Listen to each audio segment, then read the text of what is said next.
Chapter 465. There were such places. 5. Kang. The blades the North Sea Ice Palace used were strong and sharp, fittingly named the North Wind Cold Snow. The Mount-Hua disciples couldn't even tell the difference between their enemies' blades and those owned by the Peng family. Of course, what they witnessed in the martial arts tournament was an inexperienced blade, so it couldn't be considered the true Peng family blade. But still, considering all that, it was a blade from the Peng family. And the fact that these blades could be compared to them proved the skill of these warriors. Indeed, they were warriors of the North Sea Ice Palace. If there was one disappointing thing, it was that the skills of Mount-Hua were far superior. Yek. Their sword forcefully pushed away the blade. This. The face of Cho Jiam, leader of the Ice Palace warriors, hardened instantly. The blade, in essence, was a weapon heavier than a sword.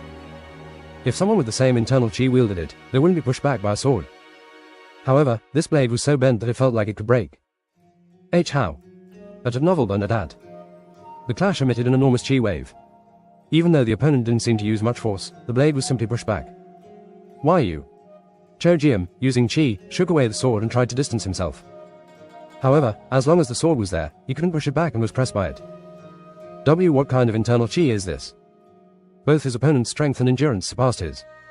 When he looked at the youthful face of the person he was dealing with, he couldn't comprehend it. Tart. Cho Jiam, who exerted his internal energy to the maximum, managed to deflect the sword and somersaulted backward. Yuk. A labored breath escaped his lips. Just a single clash was enough to make sweat trickle down his forehead. Who are you? This time, Bak Chan asked with a tense voice while aiming his sword. I don't think that's important right now. What matters more is whether or not you intend to continue fighting. You cheeky bastard. Cho Jiam gritted his teeth, his words filled with rage. Did you think being a little stronger would make a difference? I will make you pay for your arrogance. At that moment, white smoke started forming at the tip of Cho Jiam's blade. It was the chilling yin chi, exclusive to the North Sea Ice Palace. Bak Chan could feel the coldness emanating from it and gripped his sword firmly. For the first. He spoke with a calm expression. It seems like there's a misunderstanding, but I never looked down on you. I just don't want to fight if possible. Cho Jiam's eyes twitched at his words, but Bak Chan disregarded his statements while the opponent seemed perplexed. In my martial sect, I'm not strong. It would be nice to train my body even a little. This arrogant bastard. Cho Jiam, whose reason was interrupted by rage, rushed towards Bak Chan. Why are you so angry? Bak Chan sighed, unable to comprehend his opponent's emotions. Kwang. The clash of the sword and blade produced a loud roar. In the past, his sword wouldn't have been able to withstand such a powerful blade strike. his sword would have been damaged or even cracked. However, the newly made plum blossom sword, forged from cold steel, withstood the force of the blade without a scratch. Nice. An incredibly lightweight and remarkably sturdy sword. Now he understood why that idiot, Chang Yang, insisted on having a good sword. And the benefits of the sword were not limited to defense. Pa. The sword that blocked the attack swiftly moved towards Cho Jiam. Reacting quickly, Cho Jiam twisted his body, but he couldn't completely avoid the sword grazing his shoulder. The thick cotton cloth tore and blood gushed out. Bak Chon, who swiftly retrieved his sword, attacked Cho Jiam in rapid succession before the blood even had a chance to touch the snow. Quack. Cho Jiam swung his sword to block the thrust, but as a blade user, it was difficult for him to keep up with the speed of the sword. Ah. Judging that he would be beaten before even using his hands properly at this rate, he placed all his strength into the blade and swung it, attempting to inflict a major wound on his opponent's body, even at the risk of being pierced in one or two places. However, as the blade moved, Bak Chon stepped aside, widening the gap. Wheeing. Thanks to that, the blade missed its target and just cut through the air. Throb. Meanwhile, Cho Jiam looked at Bak Chon with a blank face while feeling pain in his shoulder. Seeing his opponent's gaze lowered, chills ran down Bak Chon's spine. I don't think he knows his limits, so how can he be so calm? Bak Chon used a flashy sword that lacked sharpness, relying instead on a sword that had softness and composure. Where did he get these skills from? Then, Bak Chon lowered his sword lightly. Shall we continue? If you don't want to fight, go back. I don't want any trouble. The trouble is already here. Bak Chon nodded as if he couldn't help it.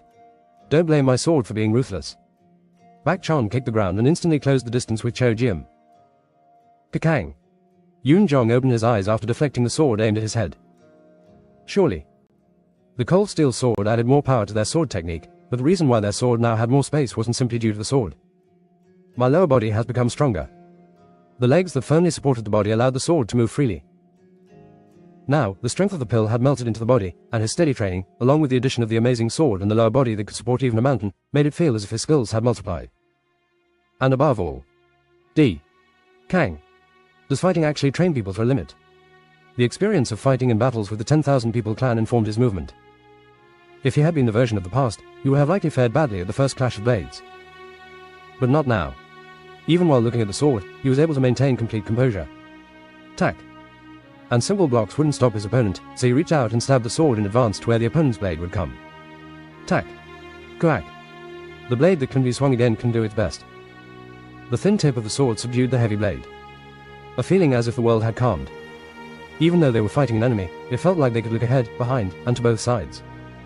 Yoon Jong felt ecstatic at this sensation and tried to calm himself. I have gotten stronger.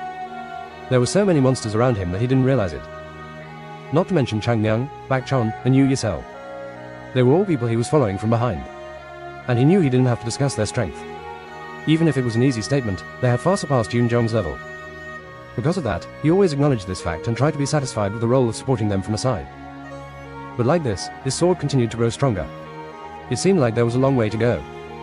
Yoon Jong smiled slightly and pushed the opponent away. I will become stronger. It was then. Whack. Yoon Jong, who was about to chase after the opponent who had been pushed out, stood still and looked back. Jo Gul, who was dealing with the enemy from behind, was avoiding the opponent's sword by rolling on the ground. What are you doing? Yoon Jong asked Jo Gul this, dumbfounded at his actions. Yes, Sehyung. Isn't this going well? Exclamation mark. What nonsense. That. Jo Gul looked at the sword and his enemy. Well, it keeps popping out when I try to do something. That. Ah. That. Yoon Jong looked up at the sky. When will this guy turn into a human? It appeared every time he wielded the sword, the plum blossom sword technique occurred naturally. It was a story of reaching a level where their sword technique seamlessly merged with the sword without any conscious effort, which should be commendable. However, the problem was that the disciples had to conceal their identities. What? Whose sword technique reveals their identities so easily? You should be the first one to shut up. If the ancestors were to hear this, they would hit all of them with a plum branch. In reality, it wasn't easy to determine someone's identity solely through their sword technique. Essentially, it was a simple and unpretentious sword technique. But where else would you find a sect that specializes in flowers? Deal with them using the basic sword technique. Just the basics. You frustratingly stupid bastard. I am trying to do that. It's not working. Whack. Jo Gul rolled on the ground, and Yoon Jong closed his eyes. Ads by Pub Future. Gul. What are you even talented at? He let out a sigh and averted his gaze. This isn't right. It seemed like he could definitely surpass this bastard by moving forward. With that thought, Yunjong raised his sword. "Father, are you okay?" "I am fine." Hong Yimyang watched the battle with trembling eyes. He had initially intended to let the child escape and intervene, but the situation here was far beyond their expectations. "I thought they were not ordinary people, but..." This went beyond what they had imagined. It wasn't that Hong Yimyang was stupid. He understood the power they were emitting, but it was hard to believe that they could be this strong at such a young age. Especially that swordsman. Observing Bak Chan effortlessly handling Cho Jiam, he was taken aback and astonished. Who was Cho Jiam? Even in the North Sea Ice Palace, he was a respected warrior. In terms of age, he would be approximately 20 years older than Bak Chan. But a man like him couldn't match the strength of Bak Chan, the young swordsman. It wasn't just Bak Chan alone. Swish. A butterfly danced with a delicate sword movement that lightly cut her opponent's wrist. Ouch. In an instant, he could hear a groan and the sound of the sword lightly piercing the shoulder, followed by a spinning strike to the opponent's head. The entire process was surprisingly swift and graceful. Ugh. Thud. Yu Yasale gazed at her unconscious opponent and moved on to her next challenger. Her graceful movements left everyone in awe. Everyone is an amazing swordsman. Not just Bak Chan and Yu Yasale, but also Yoon Jon and Jo Gul were skilled swordsmen. And... flash. RHH. A blinding light illuminated the scene as a person was propelled into the air. There was nothing else in the world that seemed more surreal to Hong Yimyang. He was shocked. Just who is that person? The woman with pigtails, who was fighting warriors from the Ice Palace, was radiating brightly, but her opponents seemed weak. All the young warriors present could easily overpower the Ice Palace warriors. How is that even possible? And then it happened. Oh my. Is this for real? A head suddenly emerged from the side of the cart where the luggage was stored. Chang Myang, still wearing bearskin, screamed in irritation. "Let's wrap this up and leave already, you slowpokes. What are you all doing? That person. What on earth was that person doing?" Hong Yimyang felt puzzled as he gazed at a kind of human he had never encountered before.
Chapter 466, That Isn't My Job to Do, 1.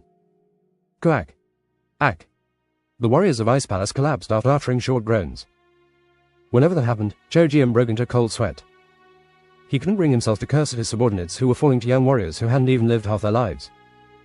He himself couldn't do anything to this nebulous opponent in front of him. Do you think those skills will be enough? Cho Jiam flinched. He hated to admit it, but the difference in skill was obvious. If this man wasn't trying to subdue him, Cho Jiam would have stopped breathing by now without leaving a wound on his opponent. You people. He looked around, flushing with anger and shock. He was the only one standing now. Do you dare to touch the warriors of the Ice Palace and expect to be safe? Did you not touch him first? Shut up. Bak Chan smiled. There was nothing wrong with Chang Myang's words about how people cursed when they had nothing to say. Cho Jiam's eyes were shaking as he gritted his teeth. Not one of you will return alive from the North Sea. I will make sure you die with great regret. You can't do that with your current skills. If the Ice Palace finds out about this, they'll feed you to hungry animals all winter. There's no use regretting it anymore. Hearing that, Bak Chion's eyes went dark. It's a bit inappropriate to say something like that, but... What? If someone hears those words, they won't let the other person leave. At some point, Yoon Jong and Jo Gul moved secretly and started surrounding Cho Jiam. It would be difficult if you don't cooperate. Can we just cut him and throw him off a cliff?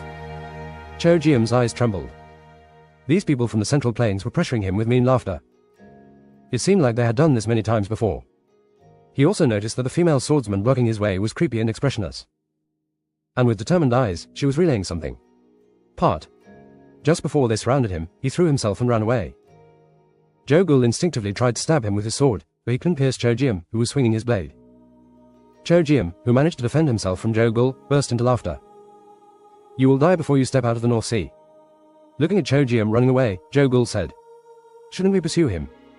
But unexpectedly, Bak Chon just looked at the running man with a sad face. "Me? And no. Not you, but someone else. They have to be chased." Bak Chon spoke without worry. "But I don't think there's a need for it. It's fine for us to endure this." "Ah. You won't kill him." "We will see." Bak Chon clicked his tongue in pity. He should have just collapsed here. He sincerely felt bad for some reason. Swish. Ads by Pub Future. Zhou Jiam moved along the snowy path. Where are they? It didn't matter if he got lost now. The fact that people with such skills entered the North Sea meant they had a purpose. And they were with Han Yimyoung. Han Yimyoung wasn't a big deal to handle, but it would be trouble if he had such talented young people protecting him. If those from the Central Plains aimed for this and sided with Han Yimyoung, he had to inform them. "I am going to head to the palace and..." "You want to go to the palace?" "Right now, I need to." "Ah." Zhou Jiam lifted his head as if it would break, but what he saw wasn't a clear blue sky, but something dark and gloomy. "What is this?" "Ah. Shoes." Crack. The soles of the round furry shoe echoed against Zhou Jiam's face as he attempted to run. Cook. Zhou Jiam could no longer run and stiffened as he fell. Thud. The body was pushed into the snow with force. Twig. Chang Yang, who landed on the snowy ground, trembled and covered his body with his hands. Ok. So cold, man. It was cold, but his body temperature dropped even more as he ran through the blizzard. Chang Yang glared at Zhou Jiam, who had fallen. "I don't get it." Still, the guy who tried to wield a blade runs away without shame. Anyway, these days, there is no pride. Pride. During my time, such things didn't happen. You. Zhou Jiam struggled to get up, his trembling arms barely supporting him as he brushed the ground. There were clear footprints on his face. This guy. He rose with bloodshot eyes but saw nothing. A sense of crisis washed over him at the absurdity of the situation and the man's hairy appearance. Did this guy chase him just to make fun of him? He was confident in his footwork. Running on snow and flat land was different. It was normal for this foreigner to be unable to keep up. But did this man learn a special technique known only to the Ice Palace people? Zhou Jiam tried to clear his mind and focused on his blade. Either way, he had to defeat this kid and head to the palace. The more I see, the more ridiculous things you're doing. Well, it's not ridiculous. What? Maybe just a little bit of looking down. Zhou Jiam looked at those eyes as Chang Yang's words shattered his pride. "I will fix that head. For generations, no one has ever been able to do that to me. Give up." Chang Yang smiled, extending his hand. Then he opened his eyes. Ha! Thud. Ha! Where is? Stuttering. Ah! Was Chang Yang unable to draw his sword because of the many layers of clothing? Ads by Pub Future. Actually, he had forgotten it and left it behind. Chang Yang looked at Zhou Jiam awkwardly. "I'm sorry, can I go and get my sword?" "What?" Zhou Jiam rushed at Chang Yang without hesitation and struck with his blade. At first glance, it was clear that he possessed lightning-fast speed. D. The blade swung with extreme yin-chi and shot toward Chang Yang's forehead. No. Chang Yang's face contorted in pain as he raised his hand to block the oncoming blade. Seeing this, Zhou Jiam felt a surge of delight. "You stupid bastard. A swordsman who left his sword behind. Where else in this world could such a pathetic act take place? Besides, even if he ran, did this guy plan on blocking the blade with his bare hands? You're a fool in all things." Zhou Jiam's sword seemed poised to cleave Chang Yang in one strike. The fragile-looking hands of Chang Yang collided with the blade. Zhou Jiam had no doubt that his blade would cut down Chang Yang. But... Clack. Yook. Zhou Jiam's eyes widened in disbelief. What? This was an unbelievable sight. His blade was expertly caught in the hands of Chang Yang. This cannot. He was so shocked that his heart raced in his chest. It made no sense that someone could casually hold a blade he wielded with just bare hands. Reflexively, he tried to pull the held blade, but it wouldn't budge from Chang Yang's hands. A voice filled with heartache echoed in his ears, making it impossible for him to calm down. People should be able to recognize others. I said I was going to bring a sword, but you stepped up to stop me. You. Ah. Chang Yang delivered a swift kick to Zhou Jiam's crotch, causing his body to float in the air momentarily. And... Quark. No sooner did he open his eyes, he didn't have to wait long, as a desperate scream erupted right then. Thud. Cho Jiam, who had fallen to the ground, began to foam at the mouth. TCH. Chang Yang approached with an annoyed expression and lifted his pathetically raised ankle. Ugh. How do I get back up? Ugh, it's so cold. Chee-hee-hee. He drew a long line on the pristine white snow using Cho Jiam's body. Here I come. See that? H is being bitten by the hunting dog. H is a mad dog, I'm telling you, not a hunting dog. All the Mount Hua disciples nodded at Joe Ghoul's words. If that man had just quietly gotten hit and fainted, they wouldn't have had to suffer like this. So sad. Despite being their enemy, there was no need to not feel bad for them. It's so cold, for real. Chang Yang threw Cho Jiam, whom he was dragging, toward where the Ice Palace warriors were gathered. The body's owner had long since fainted. Even if that man is an enemy, this guy is a Taoist. Respect people. But it was pointless to ask such things from Chang Yang. You couldn't catch anything properly. I knew you'd get him. Ads by Pub Future. Anyway, let's move now. You're the best, jerk. Bak Chon shook his head and turned around. Tang Soso was tending to the injured Hong Yin-young. Are you okay? Bak Chon asked, and Hong Yin-young let out a sigh before responding. Thank you for helping us. It was nothing. If we help others today, maybe one day we'll receive help too. Hong Yin-young, upon hearing his words, had a bitter smile. I never expected that one day to come so soon. If he hadn't shown kindness to the disciples of Mount Hua and lent a hand with the cart, both he and the child would have been left to freeze and become sacrifices to the Ice Palace warriors. Wouldn't they have become cold corpses? They had both been fortunate enough to receive a great reward in return for a small favor. Bak Chon asked Tang Soso. How is he? He has some internal injuries, but nothing too severe. If he rests for a day or two, he'll recover without difficulty.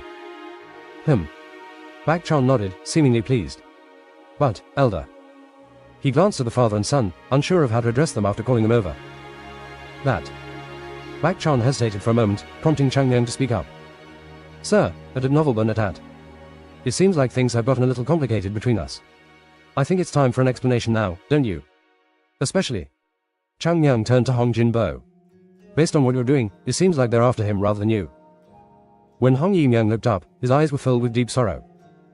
Let's go inside first. It's windy here. This time, Bak Chon responded instead of Chang Yang. Right, but... Don't worry. Hong Yin-young sighed. He'll explain everything inside. It's something you all need to know too. The disciples all nodded. But what should we do with these guys? At that moment, Joe Ghoul gestured towards the warriors of the Ice Palace. If we leave them like this, will they wake up and run? Should we move them inside? The house is small. Where would we even put them? Then what do we do? What do you mean, what? Chang Yang shivered in the cold and walked to the side of the house. He gathered a pile of firewood and brought over a strong piece. What do you want to do with that? What do I want to do? Well, one of the warriors flinched as if they were coming to their senses. Just. Puig. Thud. The man fell again when hit on the back of his head with the firewood. You see, if they wake up while someone's on guard duty, hit them on the back of the head and knock them down. If you hit well, they will get to sleep. The evil of Chang Yang did not even stop in the North Sea.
Chapter 467, That isn't my job to do, too.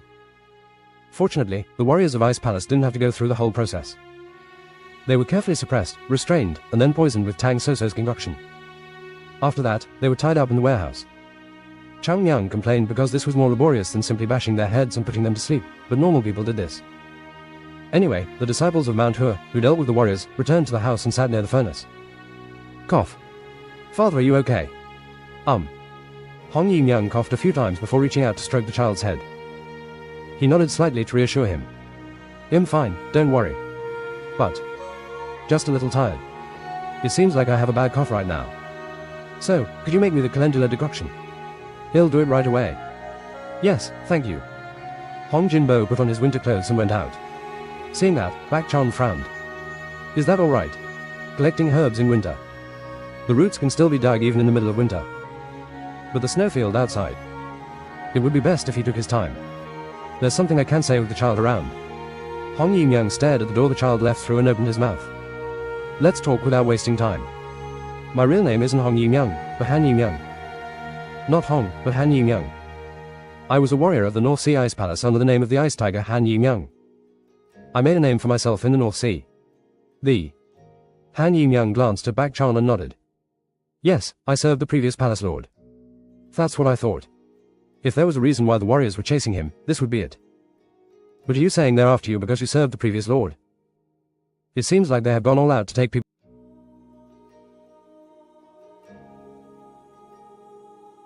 Fortunately, the warriors of Ice Palace didn't have to go through the whole process. They were carefully suppressed, restrained, and then poisoned with Tang Soso's concoction. After that, they were tied up in the warehouse. Chang Yang complained because this was more laborious than simply bashing their heads and putting them to sleep, but normal people did this. Anyway, the disciples of Mount Hua, who dealt with the warriors, returned to the house and sat near the furnace. Cough. Father, are you okay? Hong Yin-young coughed a few times before reaching out to stroke the child's head. He nodded slightly to reassure him. I'm fine, don't worry. But just a little tired. It seems like I have a bad cough right now. So, could you make me the calendula decoction? He'll do it right away. Yes, thank you. Hong Jinbo put on his winter clothes and went out. Seeing that, Bak Chan frowned. Is that alright? Collecting herbs in winter. The roots can still be dug.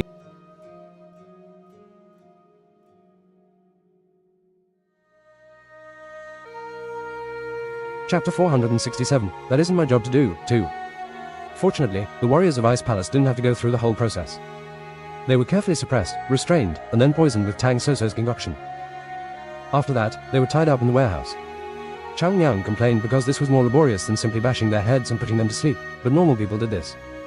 Anyway, the disciples of Mount Hua, who dealt with the warriors, returned to the house and sat near the furnace. Cough. Father, are you okay? Hong Yin-young coughed a few times before reaching out to stroke the child's head. He nodded slightly to reassure him. I'm fine, don't worry. But just a little tired. It seems like I have a bad cough right now. So, could you make me the calendula decoction? He'll do it right away. Yes, thank you. Hong Jinbo put on his winter clothes and went out. Seeing that, Bak Chan frowned. Is that alright? Collecting herbs in winter. The roots can still be dug even in the middle of winter. But the snowfield outside. It would be best if he took his time. There's something I can say with the child around. Hong Yin-young stared at the door the child left through and opened his mouth. Let's talk without wasting time. My real name isn't Hong Yin-young, but Han Yin-young. Not Hong, but Han Yin-young. I was a warrior of the North Sea Ice Palace under the name of the Ice Tiger Han Yin-young. I made a name for myself in the North Sea. Han Yin-young glanced at Bak Chan and nodded. Yes, I served the previous palace lord. That's what I thought. If there was a reason why the warriors were chasing him, this would be it. But are you saying they're after you because you served the previous lord? It seems like they have gone all out to take people like you down. At Bak Cheon's words, Han Yin-young sighed. This kid seems to know how to talk a bit. Now, what else can I hide? He'll tell you everything. Like you said earlier, they're not after me. It's about something else they're pursuing. That child. Yes. Han Yin-young nodded slowly, at a novel but at. Surprisingly enough, that child isn't my son. His tone was dull as if he were revealing a huge secret. But the reaction of those who actually heard it was nothing special. On the contrary, they looked like they were hearing something obvious. Han Yin-young tilted his head and asked, Aren't you surprised? Why should we be? At this point, not realizing it would be more strange. You're too much. First of all, the two of you don't look alike. True, H is handsome. Bak Chon delivered the final blow to the man, who looked at them in shock. Anyone with even a slight bit of understanding will know that. But then. What? He wasn't your son. That voice made everyone turn their heads. Chang Myung, who was warming himself by the fire, looked shocked and wide-eyed. Ads by Pub Future. I wonder if he didn't want to judge. Or maybe H is blind. Could be. The disciples of Mount-hua sighed at this, and Han Yin-young corrected his expression, his face serious. But that's not the only secret the child has. His eyes showed determination. Don't be surprised. The child's real name is Sol Yu Bak. H is the son of the former palace lord and the rightful heir to the throne. The disciples all looked unruffled and remained silent. Han Yin-young, confused, asked, Aren't you surprised even now? The warriors of Ice Palace cared more about the child than you did. Well, that proves it. Anyone with common sense would understand that much. But then again. What? The son of the previous palace lord. Oh, God. And they all turned their heads once again. Seeing Chang Myung with his mouth hanging open in surprise, they felt sorry for some reason. Maybe H is a fool. Or just completely uninterested in anything that involves someone else. Ah, that's true. Everyone sighed together. So, now that child is the nephew of the current lord. Yes. Han Yin-young's eyes darkened. Sol Chun Sang, the ruler of the Ice Palace, isn't fully supported by the North Sea. The existence of that child might shake his position. Perhaps one day, the child will return to his own place. Bak Chon nodded with a grave expression. Naturally, they couldn't believe everything he said. However, if it was true that the previous palace lord had done many good things for the people of the North Sea, and they also held goodwill for him, there was a considerable chance that the former palace lord's son would receive support if he appeared. The atmosphere grew serious. He could roughly guess it, but it felt strange when he heard it from Han Yin-young. Then, Chang Myung stared blankly at Han Yin-young. So that kid is the prince of the North Sea. He is a prince, but... Oh. A subtle smile tugged at the corner of his lips, causing Bak Chon to become anxious. Is that the face of a jerk with bad thoughts? What are you trying to do? Then do the people of the North Sea still long for the former palace lord? Right. Because they all know that the current lord is desperately trying to find that child. Chang Myung smiled as he nodded. It was then. Sol Yu Bak, who had gone out, burst through the door, wiping his eyes. Father. There were so few of them, though. Before he could finish speaking, Chang Myung sprang into action. He lifted Sol Yu Bak and moved him to the side before returning to his position. Hey, kid. What are you doing? However, Chang Myung paid no attention to the shouts and instead looked at the child with a warm smile. So, you're the successor of the North Sea Ice Palace, huh? Hey. You can say that here. Whether he liked it or not, Sol Yu Bak seemed a bit embarrassed and didn't seem to fully comprehend Chang Myung's words. Feeling the intense gaze of Chang Myung on him, the child trembled without understanding why. Disciple. He. Ads by Pub Future. Chang Myung licked his lips as though he enjoyed this. How can I make use of this now? He turned his demeanor into that of a chef evaluating the ingredients he had on hand. Bak Chon, who witnessed this, stopped him. Don't do anything strange. Put the kid down first, you brat. Sasok. Huh. Isn't there a place where he could be useful? You fucking crazy bastard, where do you plan on using him? Calm down.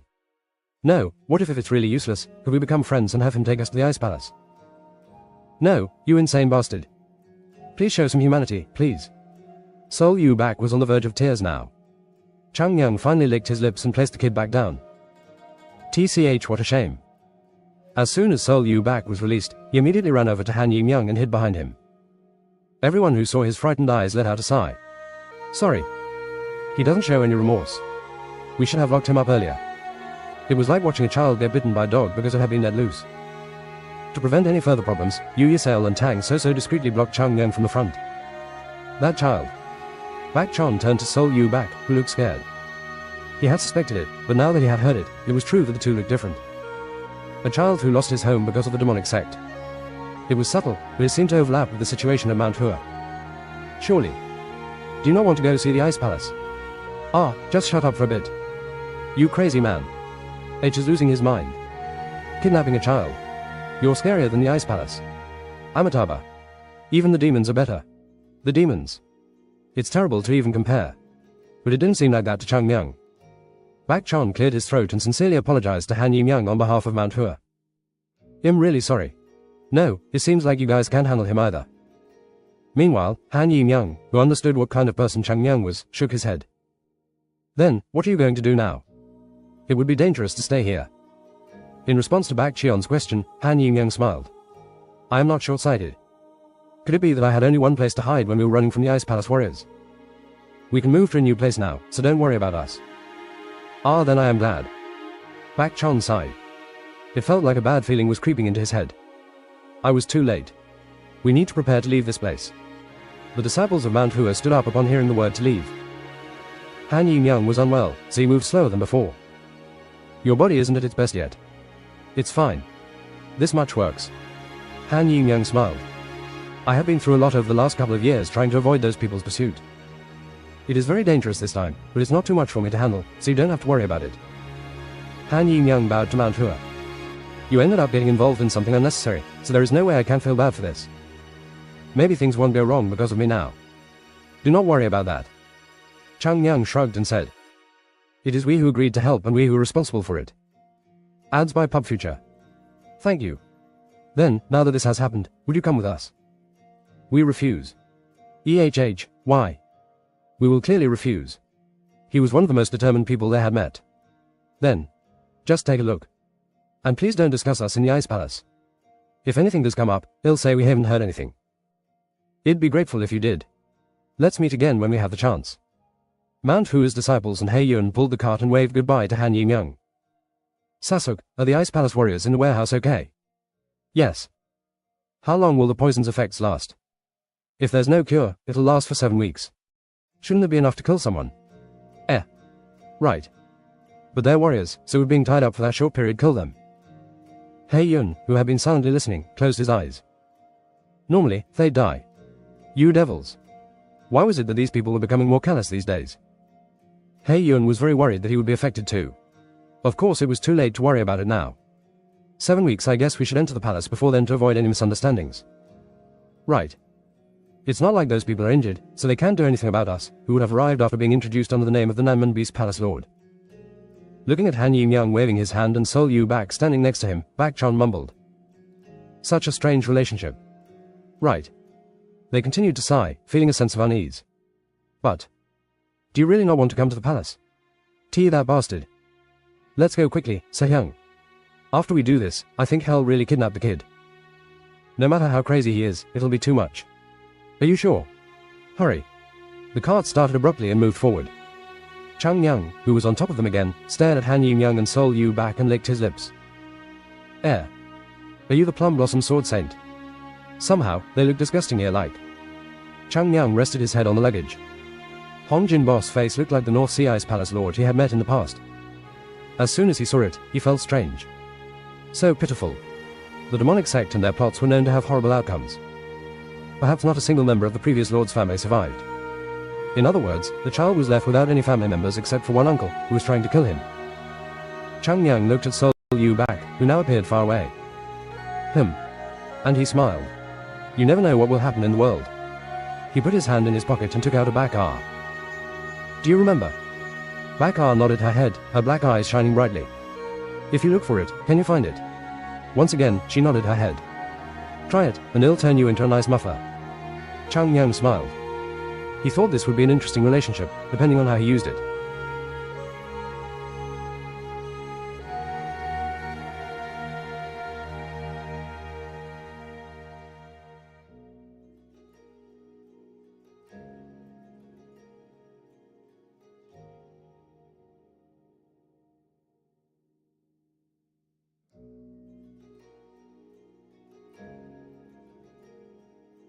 Chapter 468, That Isn't My Job to Do, 3. This is crazy. There seems to be no end no matter how far we go. The disciples of Mount Hua were tired of seeing this never-ending ice lake. They had already traveled back and forth between Shaanxi and Sichuan twice. And didn't they even go as far as Yunnan once? But in those journeys, the surroundings had changed. Didn't they feel like they had gone further with the differing scenery?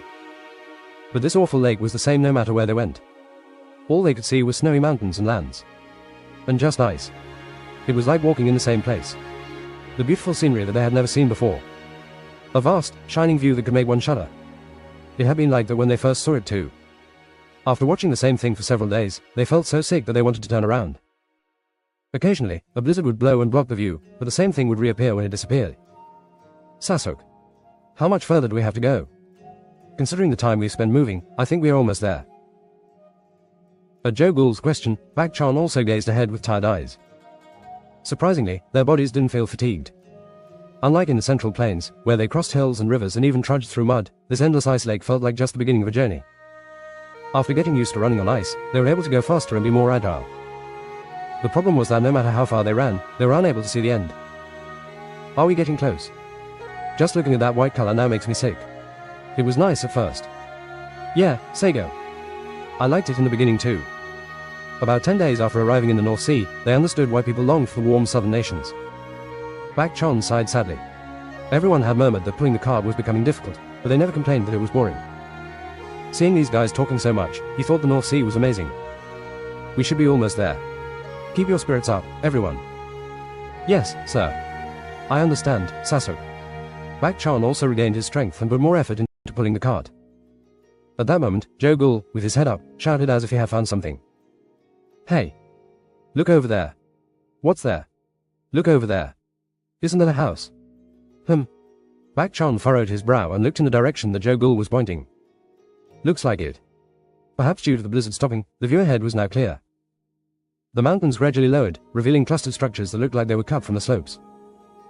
A village. Take a look at a novel bonnet hat.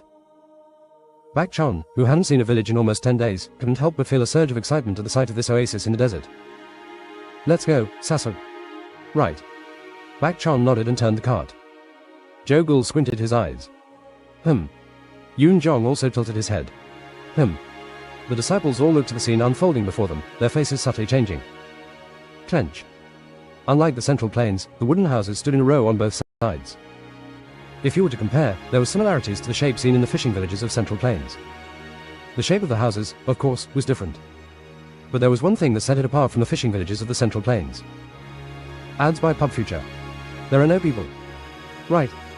The houses were lined up, but there was no feeling of presence. Did everyone leave, and only the houses remained? No, it was not that. Smoke was coming out of the chimneys of the houses. There was also the sound of burning fires coming from within. Shouldn't they be coming out, though? Right. Because it is cold. Even so, no one who has come this far. Joe Ghoul tilted his head. The overall feeling felt diluted now. Although it was clearly a village with people living in it, there was no sense of life. Is something happening? I think I saw something similar before. It was like this in plague villages. Then is this really the same? Plague? What plague? In this cold, even the plague god will freeze to death. Yu Yisel, who had been listening to the conversation of the three, spoke quietly. Let's try knocking on a door. Let's try it. Bak Chan nodded and walked towards a closed house. Taking a deep breath, he knocked on the door. Thud. Is anyone here? Thud. Thud. Thud. Is anyone in here? But no matter how many times he knocked on the door, there was no answer from inside. Bak Chan frowned. Should we try another house? I guess that's what we should do. But it was the same elsewhere. They knocked on the doors of several nearby homes, but there was no answer. What is this place? Joe Ghoul's face contorted. Didn't they say that people from the North Sea are kind? Instead of being kind, this is brutal. Yoon Jong frowned at Joe Ghoul's words. Don't speak so carelessly. It's a place that outsiders rarely visit, so they need to be on guard. It's easy to speak when we're not in that position. Yes. However, Yoon Jong also had a troubled look on his face. He could definitely sense a presence in the house, but it was frustrating that no one answered. Sehyung, try knocking a bit more. Just a couple more places. Let's do that. Since it would be a pity to head back like this, Bak Chan also decided to knock on another house. Is anyone here? Instead, he knocked more cautiously and politely than before. We were passing by. We're not bad people, but we have a couple of questions, so if you could open the door. Thud. And this time, the door opened up. Ah. Thanks. But there was no time to express gratitude. Bak Chan quickly stepped back because he saw something flash the moment the door opened. Bak Chan reflexively grabbed the sword, but soon relaxed as he saw the person emerging from inside. The intimidating sight of a large kitchen knife was somewhat diminished by the wrinkled old woman holding it, her bony hand trembling. Again trying to capture someone again. You'll fall into hell. Ads by Pub Future. The tearful old woman shouted, her voice cracking, and swung the knife. Bak Chan felt embarrassed and stuttered a little. Well, we aren't those people. We just wanted to ask for directions. Who would be fooled by that? Bak Chan was taken aback by the old woman's words and the swinging knife, so he took a step back. It wouldn't be difficult to subdue her, but it would be a big problem if an old woman like her got hurt. Grandma, we're not bad people. Get lost. Bang! The door slammed shut forcefully. Bak Chan stared blankly at the closed door. What is going on? Didn't she mention capturing someone? Is it human trafficking? The faces of the Mount-Hua disciples tightened. They had visited many cities and villages, but this was the first time they encountered such hostility in a village. Amitabha. He Yun murmured several times and spoke with a worried expression. It worries me that people are so scared. It doesn't seem like they treat us badly just because we're outsiders. Bak Chan scratched his head, looking puzzled. Just like He Yun had said, there was something strange about how the people around here were reacting. Chang Yang, who was standing behind him, raised his head. What should we do now? Chang Yang looked at the village with serious eyes and shrugged. Looking at Dong Raong's face didn't work, so it seems like the situation is serious. Is this really the time to joke around? I wasn't joking, though. Bak Chion's eyes lit up. But just as he was about to get angry, Chang Yang spoke up. Let's just go. Is that all? I do have a couple of things I want to ask, but... Chang Yang paused and shook his head. It's not about scaring a frightened person. Our thoughtless actions could make things worse for these people. His voice sounded more serious than usual. I understand. Bak Chan nodded silently and turned around. Bak Chan Sasuk, are you really okay with this? Yun Zhong asked with concern. What can we do when they're afraid of us? When people are scared of other people, it means something is wrong. Is it right to leave them like this? Bak Chan slowly scanned the village with his gaze. I understand how you feel, but Chang Yang's words are not wrong. We are outsiders. If we interfere too much, the problem might become worse. Yes. Let's focus on finding the ice palace for now. It was the moment Bak Chan was about to move his stiff face. Oh, outsiders. Bak Chan quickly turned his head at the sudden voice. He saw a man partially hidden behind the cabin. What was so frightening about it was that he didn't show his entire body, and his head was sticking out and trembling. Ads by Pub Future. Yes, we are from the Central Plains. See Central Plains. Hearing the word Central Plains, the man panicked as if he had been buried and quickly disappeared behind the house. We aren't bad people. I just came to ask you some questions. How did the people of the Central Plains get here? Exclamation mark. Gee, get out right now. We came for the North Sea Ice Palace. Ice Palace? The man shook his head again. Then you got permission from the North Sea Ice Palace. To be precise, we have an introduction that should lead to permission. The Ice Palace will not treat us badly. Suspicion appeared in the man's eyes for a moment, but he leaned forward a bit more. Right, if it wasn't for the one who asked permission from the Ice Palace, we wouldn't have come into the depths of the North Sea this winter. If you have thoughts, you can see this. Bak Chan glanced back at his sadays, but all of them maintained their shameless faces without changing a single expression. Bak Chion's heart naturally warmed. How dare these schemers with shameless faces and nature come together? Were swindlers the only ones sent to Mount-Hua, or did Mount-Hua make them into swindlers? No, either way, this was a problem. Yes. We ran non-stop along the lake and heard the Ice Palace would appear around here. Do you know which way to head to the Ice Palace? Ice Palace cough. Cough. But the man who was about to speak suddenly started coughing violently. Is it fine? I am Finn cough. Totally fine. It was then. Cough. The moment the man coughed, his entire body trembled, something white came out and fell to the ground. Ha! Did you lose a tooth? Mount-Hua's disciples and the others backed away. Every time the man who covered his mouth coughed, blood flowed out. Blood splattered on the white snow. He was bleeding because he lost a tooth. Looking at the man's pale skin and his body appearance, it wasn't easy to think why this was happening. Strange disease. Look there. It is a plague. Joe Gould shouted as if his words were correct, and Bak Chan turned his head and looked at Tang So-So. So-So. Yes. Tang So-So hurriedly approached the man. Do not come closer. Stay still. I am a physician. When Tang So-So yelled at him, the man flinched. Usually, she was just a playful girl with a lively and bubbly personality, but Tang So-So was always strict in front of those who were injured. Tang So-So's face was serious as she looked at the pulse of the man and slightly opened her mouth. Since when have you been like this? Is there anyone else in this town with the same symptoms? Yes. Yes, 2 months ago. And she asked calmly, could you please open the door? Yes. Everyone in the village needs to be examined. Please, sir, open the door. Quickly. Bak Chan, who was observing from the side, asked more seriously. What kind of plague? I'm not sure yet. But the situation is quite severe. Whatever the illness, the body can't tolerate it for long. We need to examine more patients to confirm it. Hurry. I understand. They hurried toward the nearest house with urgency in their steps. Everyone wore grave expressions.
Chapter 469. That isn't my job to do. 4. Open the door, please. Please open this door right now. Are you not feeling well? I am a physician. I need to examine your condition, so please open the door immediately. Please hurry. Despite multiple attempts to call for a response, nobody answered. Bak Chan let out a sigh and was about to leave when Tang Soso spoke up. Sasok. Break it. What are you waiting for? Break down the door right now. Oh, okay. Crack. Bak Chan held onto the door and forcefully pushed it open. As soon as the door fell off its hinges, Tang Soso surged forward and entered. Bak Chan moved aside and followed closely behind.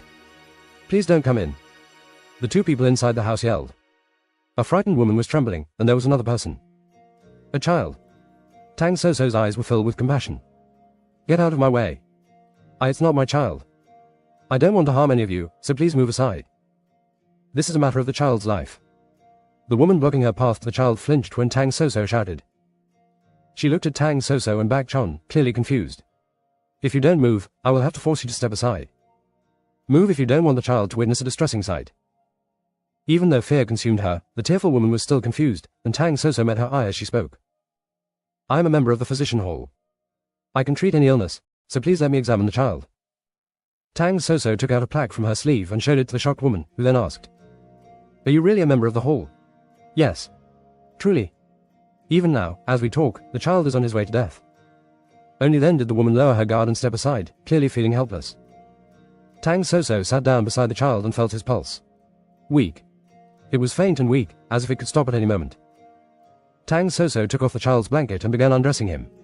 Soso, what are you doing? I need to check his body. But it's cold out. Then go and stop it. Yes. Bak Chan ran like the wind and grabbed the torn-out door to block the entrance. Jo Gul, startled, held the door, helping him. I can't even say a word. Shush. Be quiet. Or you get beat. The moment she realized the disease might be circulating in the village, Tang Soso transformed into someone else. Her force was so strong that even Yu Yisel couldn't speak to her anymore. After checking the child's body, Tang Soso frowned. Erythema, small erythema and congestion. She covered the child with the blanket again and looked into his mouth. The gums are receding. His symptoms were similar to the others she had just checked. How long has he been like this? About a month. And his schedule? He sleeps a lot, but lately he hasn't been able to wake up once he... How was he before he collapsed? Before the collapse. The woman glanced at Tang Soso. Stay calm and think clearly. Tell me anything you know, something out of the ordinary. Yes, of course. Ads by Pub Future. Tang Soso's voice became softer, and the woman, now composed, continued speaking. Well, the child suddenly became weak and started sleeping a lot. And he had frequent nosebleeds too. Nosebleeds? Yes. It all happened so suddenly. Tang Soso seemed deep in thought and was biting her lip. Gather everyone. Thud. Thud. Thud. Suddenly, someone began knocking on the door. Bak Chan looked at Tang Soso in shock, and after a moment, she nodded, a bit novel than it had. Open it. As Bak Chan and Jo Gul moved the door aside, they saw men armed with fur and spears. Who are you, people? How dare an outsider try to disrupt our village? Their eyes were filled with anger, and Bak Chan looked at him, confused. Though their eyes were fierce and their spears sharp, he knew they were good people. Besides, they were all suffering from the same disease, with pale skin and trembling hands grasping the spears. Make way. Chief. Step aside now. The men moved to the left and right, revealing an elderly man with a cane. What's going on? The village chief. Yes. You're all outsiders. I don't know what's happening, but leave the village immediately. No. You refuse? Yes, I do. Tang Soso gently touched the child's forehead. Do you not see? Everyone is sick. I know. If we don't treat it properly, everyone will die at this rate. There's nothing we can do. Ha! Tang Soso's eyes widened. What was this old man talking about? However, the old man shook his head as if he didn't know anything. If it's known that outsiders are here, we'll die either way. If you have even the slightest concern for our well-being, then leave this village right now. His words were serious, and Bak Chan decided to persuade them. Elder, we want to treat and help with this. Can you handle the demons? If you don't leave, we will be the ones in trouble. Then, Tang Soso, who was listening, spoke with a cold expression. I'm angry. This disease is like the demons. If we continue like this, everyone will die. Can't you see? This isn't just a common cold, it's a plague now. The old man sighed. This isn't something that can be treated with human power. What? There are demons in the North Sea right now. This disease is spread by them, so it can't be undone with human skills. What do you mean? Bak Chon whispered quietly. Do you mean the demonic sect? Did the demonic sect spread the disease? The old man nodded, looking at Tang So-so. This is a disease I had never seen before in my life. As those demons started showing up and moving, this disease was born. Human power alone cannot fix this. Stop talking nonsense. Tang So-so groaned. No disease cannot be cured by human hands. Ads by Pub Future. Even if there is such an illness, giving up is not an option. Lives are at stake. Don't talk nonsense about demons. A physician won't just ignore the disease. Tang So-so's eyes stared at the old man. Seeing those intense eyes, the old man let out a groan. We tried our best too. But it is still not enough. Are you confident about curing it? Even if it can be cured, I won't let it end like this. Tang So-so and the old man locked eyes, and the old man sighed. Are you really that sure about treating it? I will give it my all. Your best, huh? The old man suddenly turned his head and gazed at the blue sky. The snow had stopped at some point. That's a word I haven't heard in a long time here in the North Sea. The old man, with a bitter expression, quietly muttered. Yom Hyo. Chief. Tell the villagers to come get checked by this physician. Whoever is able should cooperate. But then. Death is death, no matter how it happens. Do as I asked. He'll take responsibility. I understand. The old man gazed at Tang So-so. If there is any problem, come see me. Thank you. Please. Make sure to save the lives of our villagers. I will do my best. After hearing Tang So-so's words, the old man nodded and exited. The disciples of Mount Hua sighed, but their determination quickly replaced the tiredness in their eyes. So-so. What do we do now? Whatever it is, he'll do it. Sasuk. Bring Changyang Sehyang here, right now. Sasuk. That. Wasn't this order too much from the start? People had their own roles in things. Farmers were good at farming, swordsmen were good at wielding swords, and scholars were knowledgeable. And no matter what they thought, this wasn't something Changyang should do. So, Changyang looked unfazed. Is this what I have to do? Yes. I should. Yes. Me. In losing it, be quiet. Changyang fell silent at Tang So-so's cry and looked at her with sad eyes, but all he could see was her black core and not her calm blue eyes. No. Changyang screamed as he grabbed the pot on his head. Do we have to use fire and boil for the soul? Why do I have to do this, even? This isn't the Central Plains, so there is no stove here to put a large pot like this. Ads by Pub Future. There's a hearth over there. We would have to dismantle the vent for that. And that's not a place to put the pot. Then we can create a flame instead. That would be too much. Changyang looked bewilderedly at Tang So-so. Tea this top and it'd be bottomless. What is this man from Mount Hua talking about? Changyang's eyes began to tear up in response as if he had been struck. Sect leader Sehyang. I lived this way. I was living this way. Well, that's not such a bad thing. Quack. This man. What do you mean by that? What? UGHHH. Changyang lowered his head, wishing for death instead. Tang So-so spoke as she placed the medicine in the pot. We cannot control the fire with a newly made flame. Only one person can brew medicinal herbs with their flame chi. This is about saving lives. Let me request this from you. There really is only Sehyang for me. If not, everyone dies, and this is something Sehyang would be held responsible for too.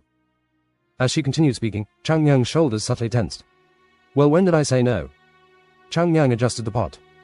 Even if not in a day or two, there is no problem. I will do it quickly. Thank you, Sehyang. Please warm the pot a little more. Oh. Changyang pushed the flame chi into the pot, and in an instant, the pot heated up, and the water began to boil. The party, watching the scene from afar, exclaimed one after another. Shush is handling him well. Wow, Shush is really good at coaxing. I should give it a try as well. Oh my goodness. Disciple Tang So-so is truly something else. But when you look at it from another perspective, doesn't Disciple Changyang also seem human? Not really. Tang So-so's choice wasn't an easy one, but it was a great method. Changyang was someone who didn't handle compliments well, and once you got to know him, you couldn't help but praise him. Especially for the disciples of Mount Hua, it was too much. The way they complimented and pampered him so naturally. But if you look at the herbs Shush is brewing now, does she already know the disease? Yu Yisel shook her head in response to Joe Ghoul's question. She doesn't know yet. Then, Bak Chon sighed and answered without saying a word. First of all, she said that since they're in poor condition, she needs something to boost their energy. It's not a treatment. It's fortunate that she brought herbs and medicine from Mount Hua.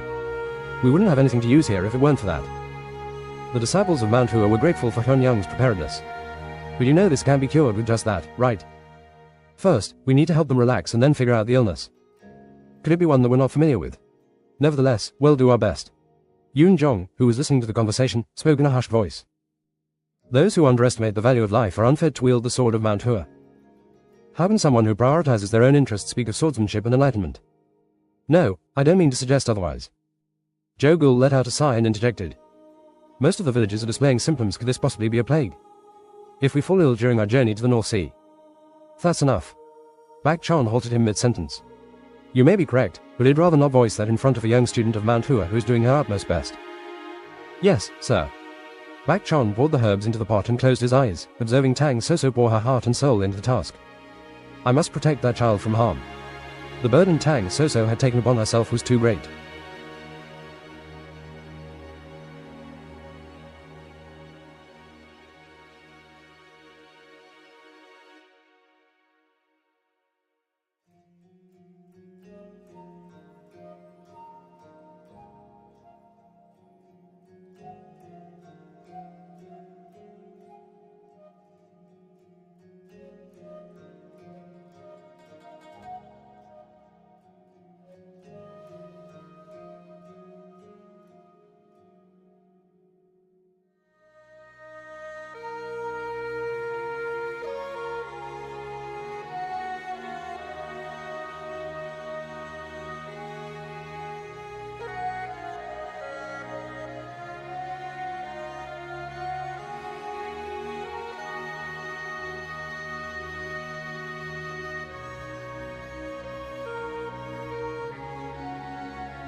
Chapter 469. That isn't my job to do. 4.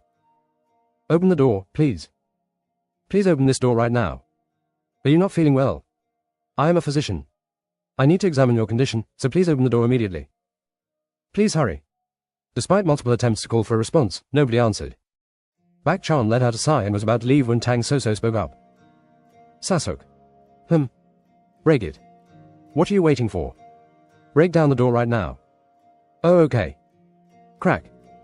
Bak Chan held onto the door and forcefully pushed it open. As soon as the door fell off its hinges, Tang Soso surged forward and entered. Bak Chan moved aside and followed closely behind. Please don't come in. The two people inside the house yelled. A frightened woman was trembling, and there was another person. A child. Tang Soso's eyes were filled with compassion. Get out of my way. It's not my child. I don't want to harm any of you, so please move aside. This is a matter of the child's life.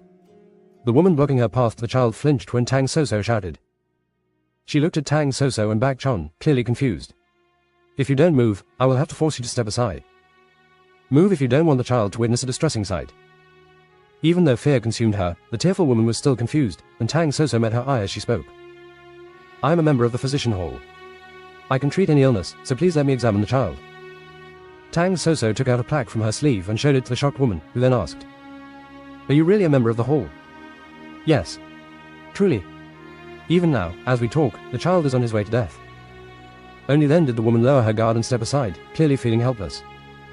Tang Soso sat down beside the child and felt his pulse. Weak. It was faint and weak, as if it could stop at any moment. Tang Soso took off the child's blanket and began undressing him. Soso, what are you doing? I need to check his body. But it's cold out. Then go and stop it. Yes. Bak Chan ran like the wind and grabbed the torn-out door to block the entrance. Jo Gul, startled, held the door, helping him. I can't even say a word. Shush. Be quiet. Or you get beat. The moment she realized the disease might be circulating in the village, Tang Soso transformed into someone else. Her force was so strong that even Yu Yisel couldn't speak to her anymore. After checking the child's body, Tang Soso frowned. Erythema, small erythema and congestion. She covered the child with the blanket again and looked into his mouth. The gums are receding. His symptoms were similar to the others she had just checked. How long has he been like this? About a month. And his schedule? He sleeps a lot, but lately, he hasn't been able to wake up once How was he before he collapsed? Before the collapse. The woman glanced at Tang Soso. Stay calm and think clearly. Tell me anything you know, something out of the ordinary. Yes, of course. Ads by Pub Future. Tang Soso's voice became softer, and the woman, now composed, continued speaking. Well, the child suddenly became weak and started sleeping a lot. And he had frequent nosebleeds too. Nosebleeds? Yes. It all happened so suddenly. Tang Soso seemed deep in thought and was biting her lip. Gather everyone. Thud. Thud. Thud. Suddenly, someone began knocking on the door. Bak Chan looked at Tang Soso in shock, and after a moment, she nodded, and had novelman at hand. Open it. As Bak Chan and Jo Gul moved the door aside, they saw men armed with fur and spears. Who are you, people? How dare an outsider try to disrupt our village? Their eyes were filled with anger, and Bak Chan looked at them, confused. Though their eyes were fierce and their spears sharp, he knew they were good people. Besides, they were all suffering from the same disease, with pale skin and trembling hands grasping the spears. Make way. Chief. Step aside now. The men moved to the left and right, revealing an elderly man with a cane. What's going on? The village chief. Yes. You're all outsiders. I don't know what's happening, but leave the village immediately. No. You refuse. Yes, I do. Tang Soso gently touched the child's forehead. Do you not see? Everyone is sick. I know. If we don't treat it properly, everyone will die at this rate. There's nothing we can do. Ha! Tang Soso's eyes widened. What was this old man talking about? However, the old man shook his head as if he didn't know anything. If it's known that outsiders are here, we'll die either way. If you have even the slightest concern for our well-being, then leave this village right now. His words were serious, and Bak Chan decided to persuade them. Elder, we want to treat and help with this. Can you handle the demons? If you don't leave, we will be the ones in trouble. Then, Tang Soso, who was listening, spoke with a cold expression. I'm angry. This disease is like the demons. If we continue like this, everyone will die. Can't you see? This isn't just a common cold, it's a plague now. The old man sighed. This isn't something that can be treated with human power. What? There are demons in the North Sea right now. This disease is spread by them, so it can't be undone with human skills. What do you mean? Bak Chon whispered quietly. Do you mean the demonic sect? Did the demonic sect spread the disease? The old man nodded, looking at Tang So-so. This is a disease I had never seen before in my life. As those demons started showing up and moving, this disease was born. Human power alone cannot fix this. Stop talking nonsense. Tang So-so groaned. No disease cannot be cured by human hands. Adds by pub future. Even if there is such an illness, giving up is not an option. Lives are at stake. Don't talk nonsense about demons. A physician won't just ignore the disease. Tang So-so's eyes stared at the old man. Seeing those intense eyes, the old man let out a groan. We tried our best too. But it is still not enough. Are you confident about curing it? Even if it can be cured, I won't let it end like this. Tang So-so and the old man locked eyes, and the old man sighed. Are you really that sure about treating it? I will give it my all. Your best, huh? The old man suddenly turned his head and gazed at the blue sky.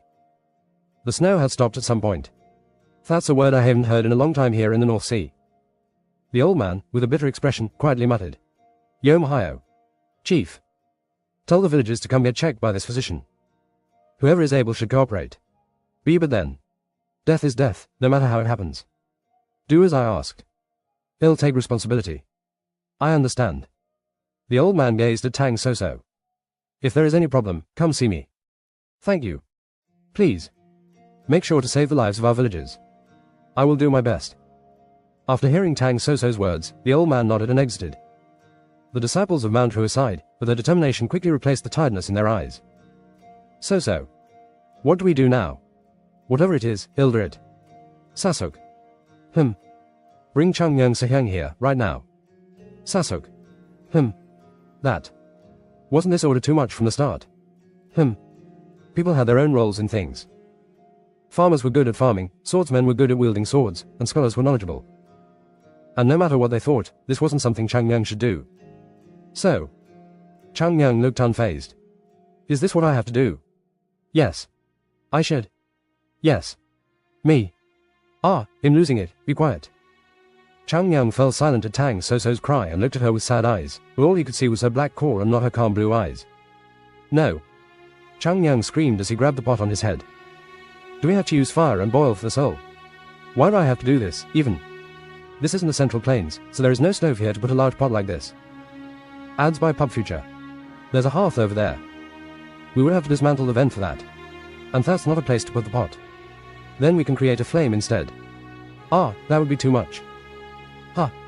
Changyang looked bewilderedly at Tang So-so. This top and it'd be bottomless. What is this man from Mount-Hua talking about? Changyang's eyes began to tear up in response as if he had been struck. Sect leader Sehyang. I lived this way. I was living this way. Well, that's not such a bad thing. Quack. This man. What do you mean by that? What? UGHHH. Changyang lowered his head, wishing for death instead. Tang So-so spoke as she placed the medicine in the pot. We cannot control the fire with a newly made flame. Only one person can brew medicinal herbs with their flame chi. This is about saving lives. Let me request this from you. There really is only Sehyang for me. If not, everyone dies, and this is something Sehyang would be held responsible for too. As she continued speaking, Changyang's shoulders subtly tensed. Well, when did I say no? Changyang adjusted the pot. Even if not in a day or two, there is no problem. I will do it quickly. Thank you, Sehyang. Please warm the pot a little more. Oh.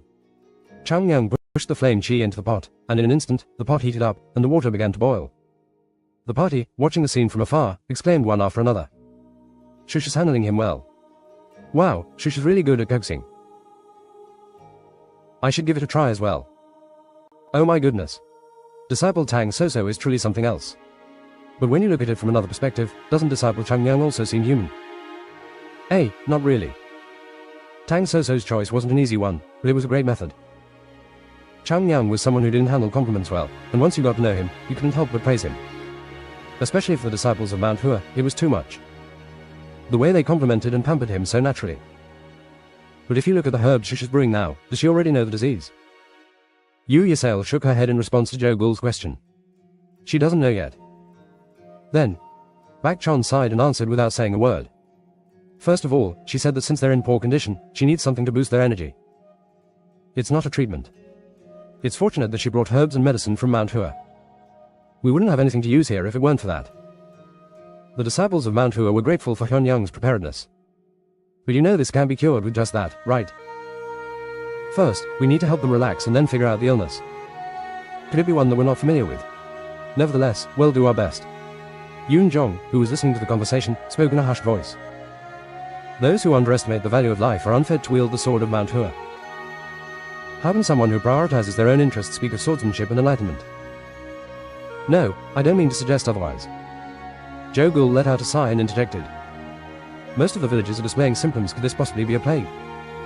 If we fall ill during our journey to the North Sea. That's enough. Bak Chan halted him mid-sentence. You may be correct, but I'd rather not voice that in front of a young student of Mount Hua who is doing her utmost best. Yes, sir. Bak Chan poured the herbs into the pot and closed his eyes, observing Tang So pour her heart and soul into the task. I must protect that child from harm. The burden Tang So had taken upon herself was too great.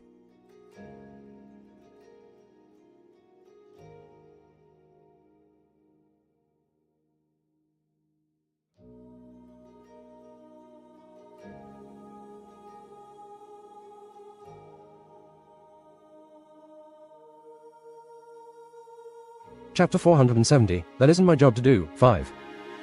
A day went by, then 2 days, and still, things didn't get any better. So. Bak Chan looked at her, his face filled with worry. Get some rest. I am fine, Sasuk. If the one who heals the person falls first, those who remain are bound to die. If you're not fine, the sick won't survive. Then just a little bit more. Seeing his saddle desperately trying to heal people, Bak Chan couldn't hide his sadness. In the makeshift infirmary inside the largest house in the village, the sickest patients and children lay unconscious. And Tang So watched over them without a break. She administered medicine and inserted acupuncture needles without rest. However, their condition didn't improve so easily. Clack. At that moment, the door opened, and Chang Yang entered with Hei Yun. There wasn't anything unusual around us.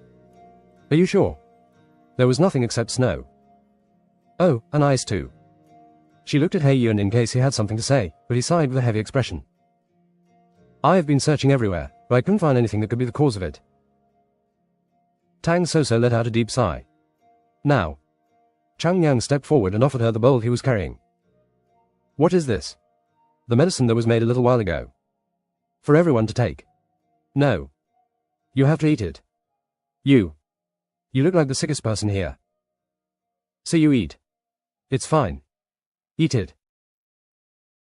Eat it. Listen to me and eat it. When her Sehyung and Saze yelled at her with fiery eyes, Tang So flinched and took the medicine bowl. I will eat it. And she swallowed it all at once. Smack. She stuck her tongue out and looked at him, confused.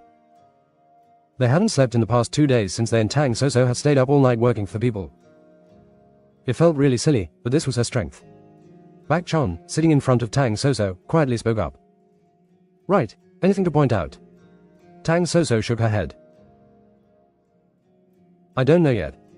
Then any guesses? Yes. I had never seen anything like that in the Central Plains. Yoon Jong's face turned serious.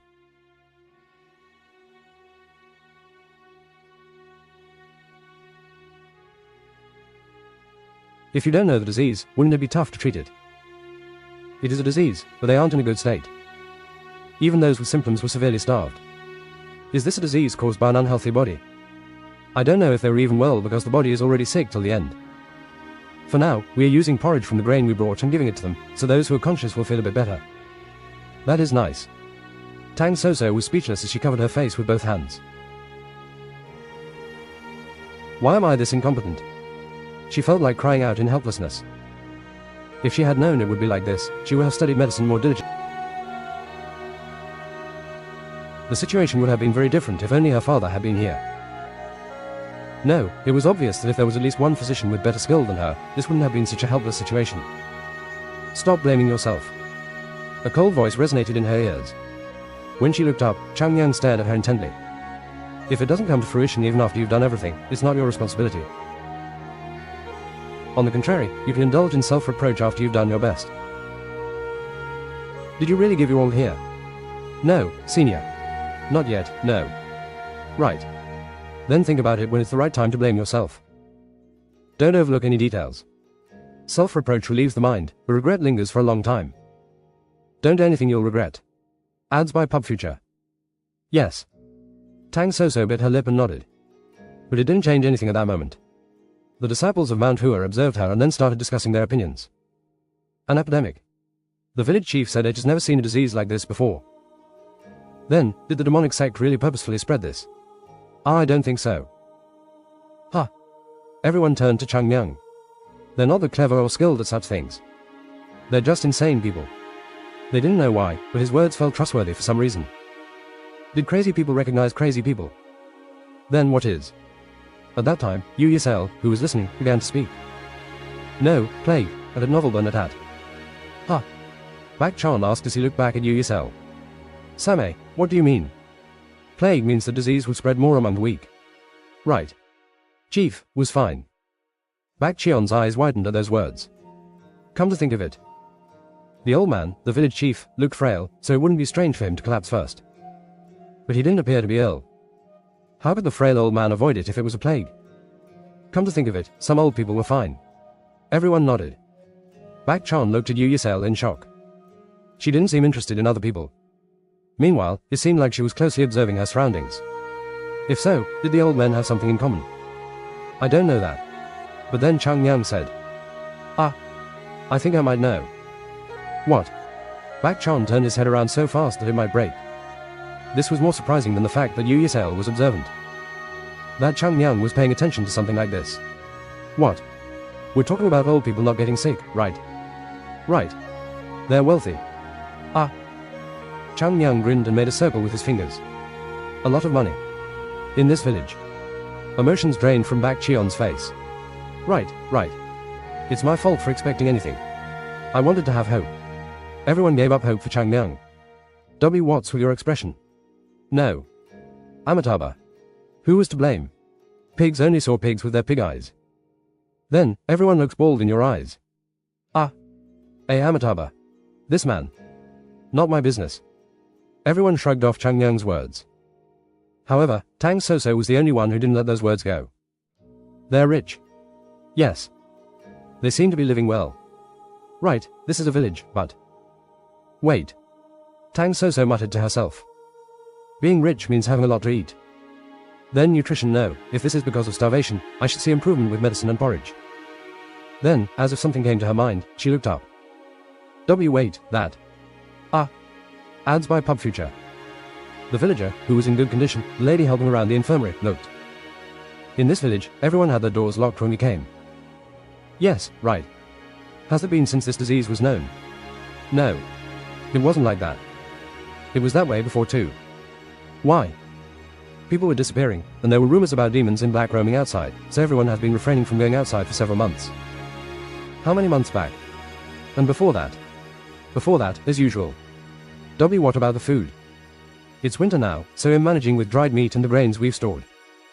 Tang Soso looked shocked. This. She slowly revealed her face, looking blank, and felt a sense of absurdity. Bak Chan asked a little quickly. You thought of something? I did think, but is this right? Tang Soso jumped up and looked at the details of the patients again. Right, this. Why this? Examining the patients' bodies one after another, she continued to look puzzled. Sasok. This isn't a disease that was caught, but the symptoms are similar, right?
Mount-Hua's disciples blinked their eyes. The Buddha was right in front of their eyes, not somewhere else. But the fact that the devil was right next to the Buddha made it feel like a cycle of misfortune. He Yun asked as he wiped the water from his head. So, is there any improvement? We don't know yet. Bak Chon frowned and shook his head. Tang Soso had fed the patients with the raw fish they had brought back. Raw fish was ground up and given to the unconscious patients, while finely minced fish was fed to those who were conscious. It was cut very thin so that they could digest it as quickly as possible. Although they were feeding them raw fish at every meal, it was taking a good amount of time to see any effect since they had only just started. Ugh. It would put my mind at ease if I could help with the feeding, too. The desire to help was like a blocked-up chimney, but they couldn't push past the line because they were wary of the outsiders. It was a situation where they had no choice but to listen to Tang Soso's words and help with making things. Soso is working so hard in there. Right. Everyone sighed. But just then, the door opened, and Tang Soso came in with huge dark circles under her eyes. Soso. Are you okay? To which she slowly nodded. Yes, I am fine, Sasuk. Ads by Pub Future. The patients. At first, we shared everything. If they really have this lung disease, then they should be up from the bed and back to normal.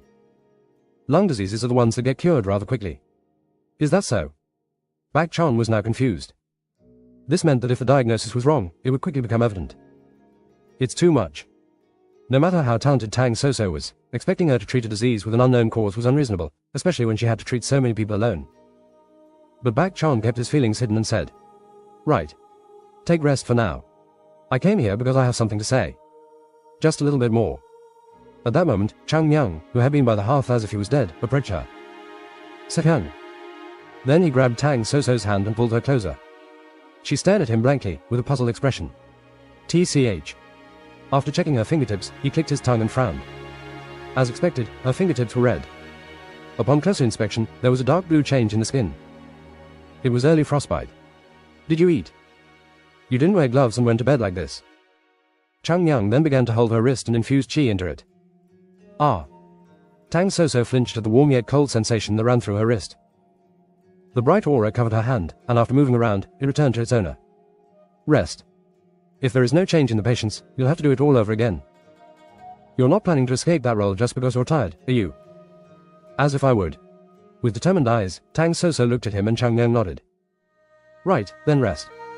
At this point, Tang Soso also stopped being stubborn and went to the hearth. Then, just a little. And as soon as she put her head on the floor under the blanket which Chang Myung had brought, she fell asleep, almost like she had fainted. Move her to the bed. Leave her there. Chang Myung dissuaded Bak Chon. You better get some sleep. After making way for the warm hearth to touch her, Chang Myung sat down and leaned back. Then, he took out Bak Ah, who was in his arms, and set her on the ground.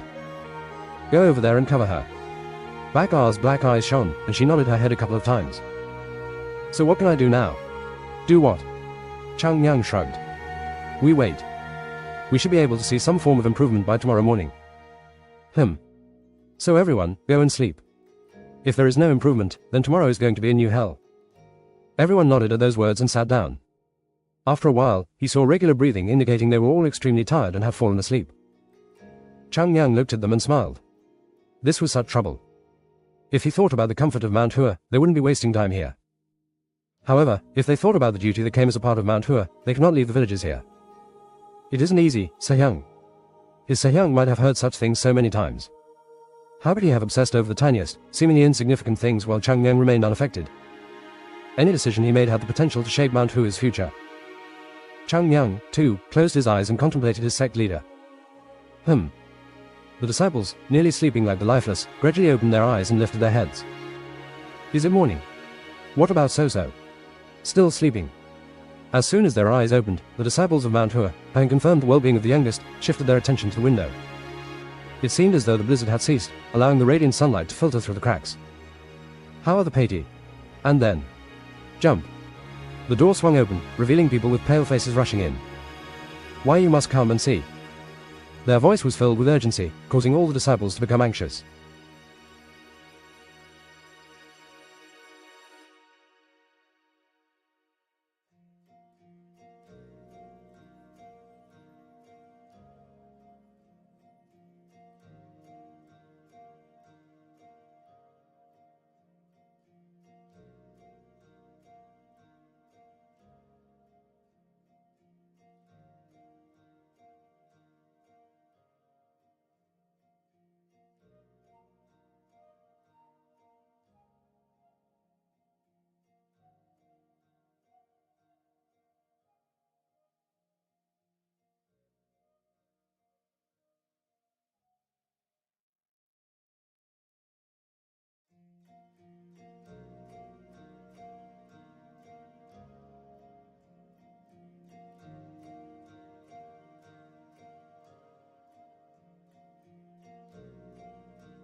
Chapter 472, Where in the world do you get anything for free?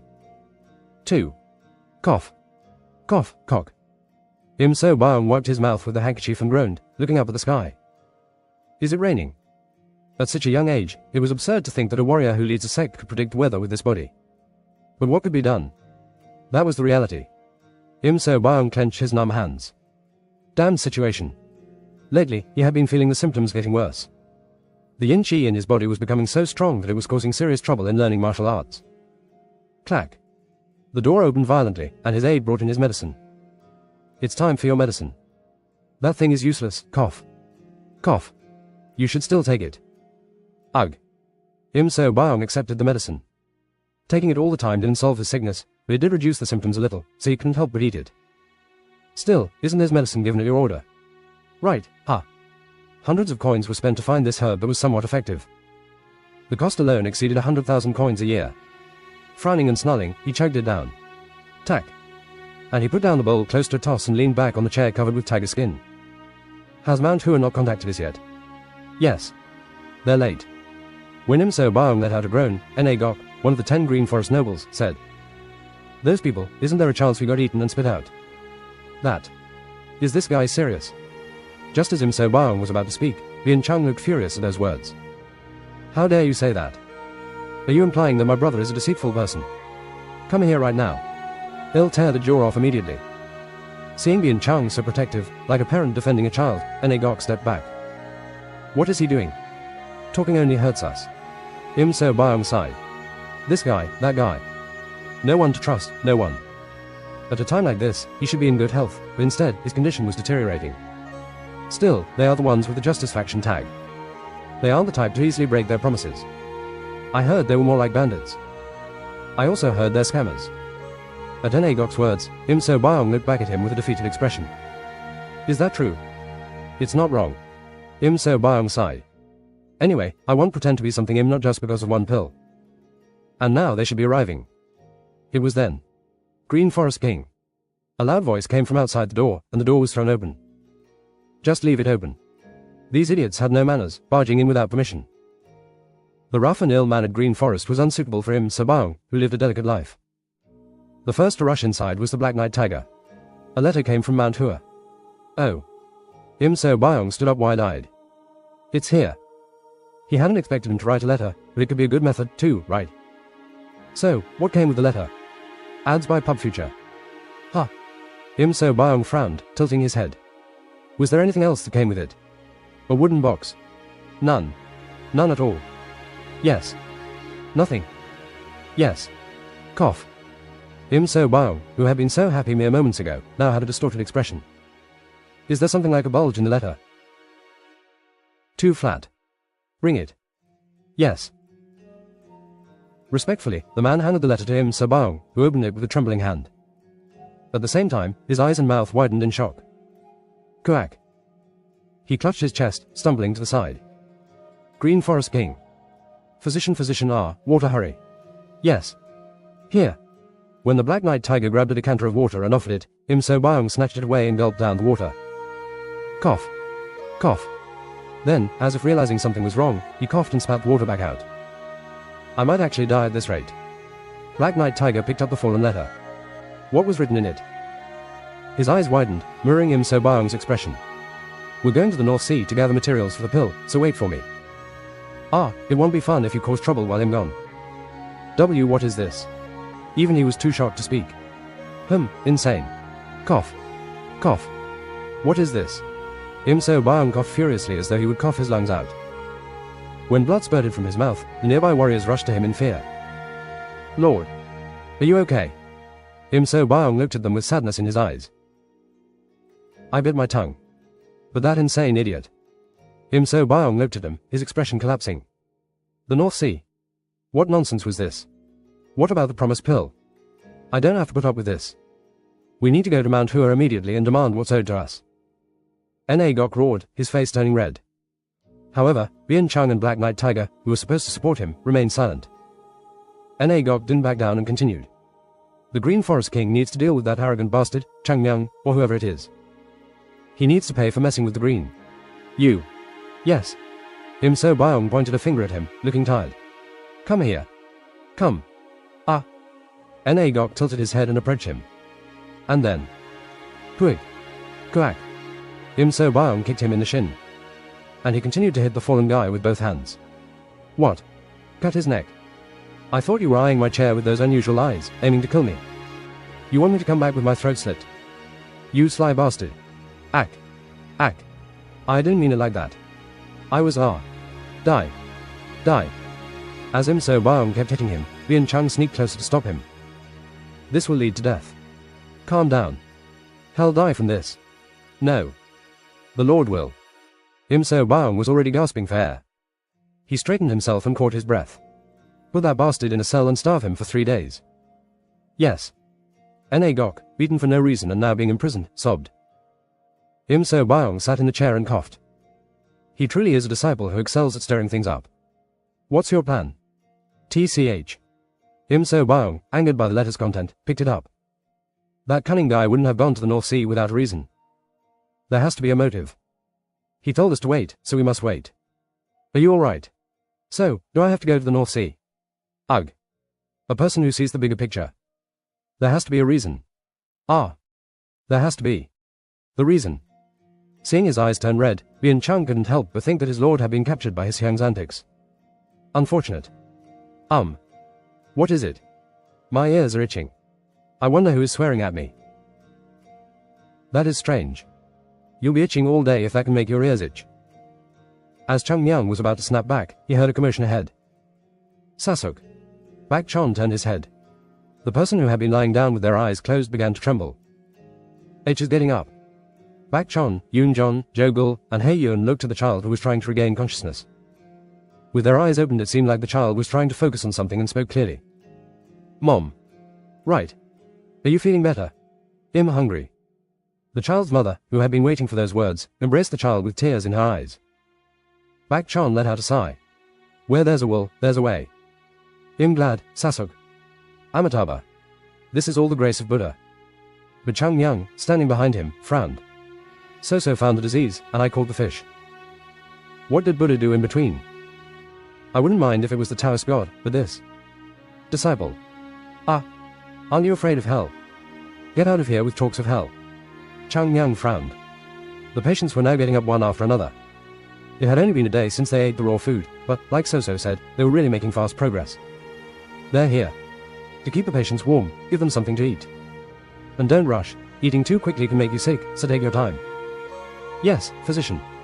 Seeing the patients getting up, the villagers looked at Tang So-So with admiration. Why wouldn't they? From their perspective, she was the one who solved the disease they couldn't. So it wasn't strange to trust her. So-So. Can we feed them more raw food now? Is there any other treatment? Yes, sir.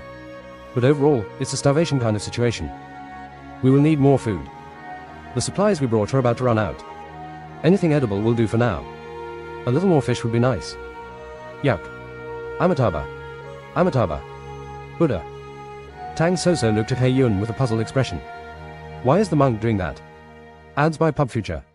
There are some things in the world that are better left unknown. It was Bak Chan who didn't want to inform the youngest member about that dangerous situation. But it's strange. The solution was so simple. If it happened in the past, I would have never believed it. Tang So-So's face showed anger.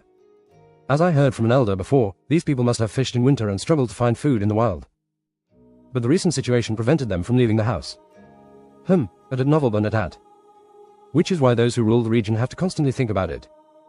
I don't know what effects their actions have in this area. Tang So-So was the daughter of the Sichuan Tang family, who held significant influence in Chengdu, comparable to the king himself. They may not be a royal family, but the Sichuan Tang family's actions strongly impacted Chengdu. That was why this situation didn't sit right with her. Clack. Just then, the village chief hurriedly entered. The trembling of the staff in his hand showed his passion for his role as village chief. After checking on the patients who regained consciousness, the old man shook his hands and glanced at Tang So-So's back. And without hesitation, he reached out and grabbed Tang So-So's hand. His shoulders shook and a sob escaped. Thank you, really thank you. The disciples of Mount Hua were at a loss for words. It was the same chief who had treated them poorly the day before, but now they could see how worried he must have been. How can I ever repay you for this? Tang So-So laughed awkwardly as she saw him struggling to speak. Of course, I just did what I had to do, chief. No, this can't be normal. The village chief bit his lip. If any of you had chosen to leave, nobody would have said anything. But you didn't hesitate to persuade all of us to let you treat and care for the sick and even provided grain to help the people of the North Sea. I don't know how to express my gratitude. Really, thank you so much. While Tang Soso was thinking of something nice to say, Chang Yang, who was next to her, had a bright smile. Well, as a Taoist of Mount Hua, we did what we had to do. No, him. What is he up to now? Bak Chan and the others looked wide-eyed, but Chang Yang didn't care. You need to remember that Mount-hua-sect warriors did their best for this village. S. Shaolin too. What? When did you do anything? Hei Yun looked sullen at this, and Yun Zhong patted him on the shoulder. We know. Don't be too sad, monk. The village chief lowered his head with a sad expression and asked. Are they all cured now? They're a bit malnourished, but they will all recover fine. Tang Soso explained the course of this disease step by step. Upon hearing this, the village chief fell into deep thought with a sad expression. Such a thing. Who would have thought that the dire situation preventing people from leaving was the cause of what they were all going through? It's all my fault. Don't beat yourself up. The chief did his best. The problem isn't the chief, but the ice palace.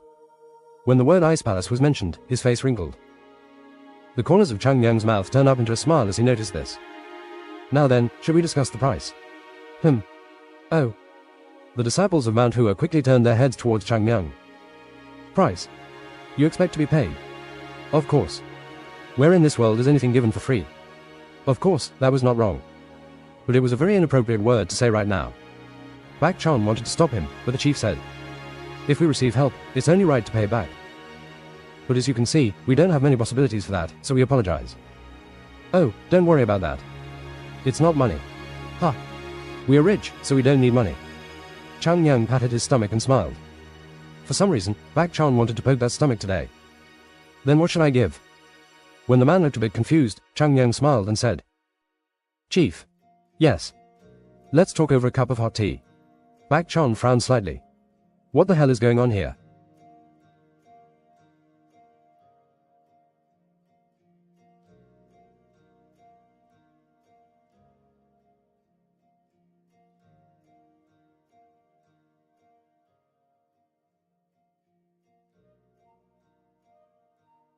Chapter 472.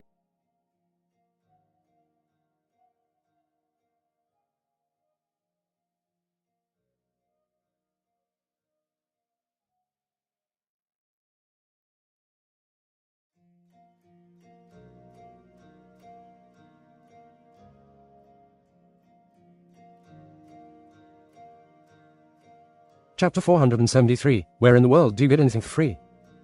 3. Warm steam billowed from the teacup sitting on the table. As the disciples of Mount Hua gathered around to drink the tea offered to them, the village chief locked eyes with Chang Yang. Being a seasoned man, he wasted no time in discerning who he was dealing with. So what is it that you wish to know? Chang Yang responded calmly. Well, that's obvious. The North Sea Ice Palace. As soon as the words Ice Palace escaped Chang Yang's lips, the chief's eyes twitched. It was evident that he was apprehensive about this.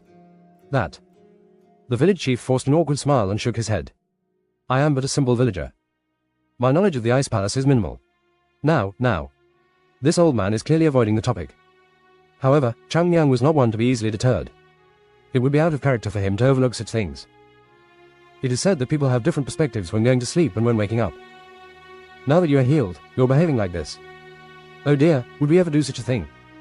Even animals understand gratitude, how can humans not? Then spit it out. With Chang Yang pressing him, the chief let out a sigh.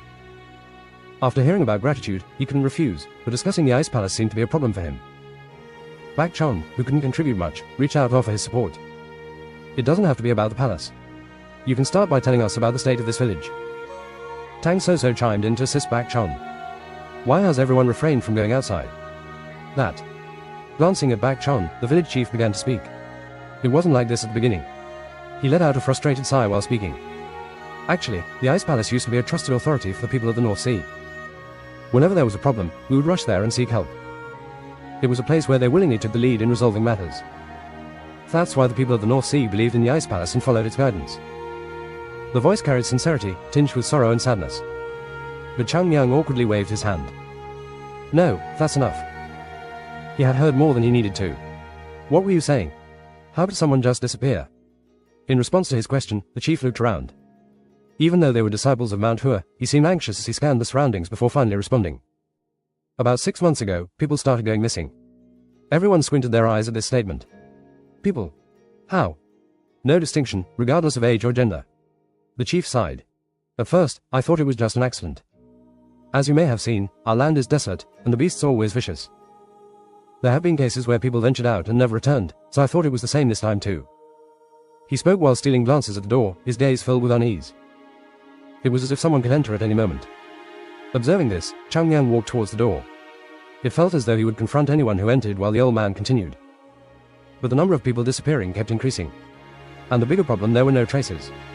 When a beast attacks, it leaves traces. But this time, we didn't see any. Chang Yang's face twisted. No signs of people being dragged away. He scratched his cheek. Ads by Pub Future. And the Ice Palace. Since this was a situation where people were going missing, wouldn't the palace have something to say? But the chief shook his head. Ice Palace said it was the work of animals and asked us to not spread rumors. Those who did that would surely be. The faces of the disciples twisted further. These people were those who hunted and had experience with the animals. No matter how much authority the Ice Palace had, how would they know more about hunting than the hunters? Still, saying that and sending the villagers away seemed too obviously suspicious. It was Tang Soso who went stiff first and asked, did the Ice Palace really say that? Why would I lie, physician? Tang Soso bit her lip in disbelief. I cannot believe that. Those in a position to rule should go against the public thoughts. Of course, the Sichuan Tang family was a martial sect that could be vicious in the search of justice, but it would never intimidate its people. Moreover, it was because they understood well that the power of family weakened when they ignored public sentiment. And instead of helping people in the barren land, they threatened to kill and suppress. Such shit. Chang Yang clicked his tongue. If the North Sea Ice Palace was such a place, it wouldn't have been able to dominate the North Sea for so many years. Certainly, the problem of rebellion should have reared its head. Then Bak Chan asked, have any people disappeared? There are around 30 people in this village alone. 30. A voice that was almost a groan of pain. There are other villages around here, right? Yes. From what I know, their conditions aren't that different from ours. The chief crinkled his lips and bowed his head. It seemed that he was holding back his emotions. The words about demons roaming around. The demons. The old man's voice trembled. Suddenly, after those demons appeared, people began to disappear. Without a doubt they. Chang Yang frowned. Maybe. Doesn't it seem like it? The disciples of Mount Hua nodded. The demons had to be members of the demonic sect. The Ice Palace people wore snow-white clothes as symbols. So, in this land completely dominated by the North Sea, they wouldn't bother wearing black to ensure that their identity was hidden. Then, Chang Yang lightly tapped the table. You mean, from a few months ago, people dressed in black suddenly began to stand out, and people disappeared? Yes. So we shut ourselves in the homes to avoid the people in black. Then the diseases came in. Normally we would have traded with the Central Plains for fresh foods, but that wasn't the situation. Chang Yang smiled as he summarized the situation. There was something strange in this world. Different things happened, intertwined, and contributed to this terrible situation. Chang Yang organized his thoughts and looked back at the village chief as if he had missed something. Did you mention other villages? Yes, that's right. So, what about them? If the situation is similar, they must have a strange disease going around, too, right? I'm not sure if it's much different. Before the village chief could explain, Tang Soso stood up. Then they need to be treated right away.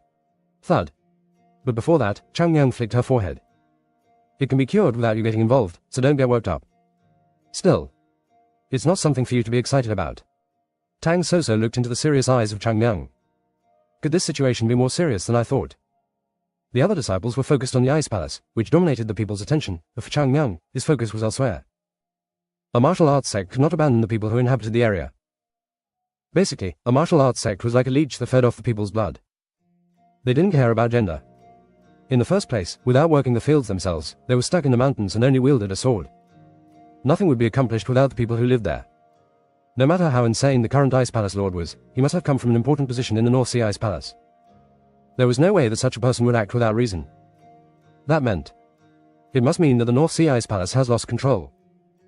The current Lord might already be a puppet in the hands of the demonic sect. I will confirm it. A little while ago, he started to feel something odd settle in his heart. Like.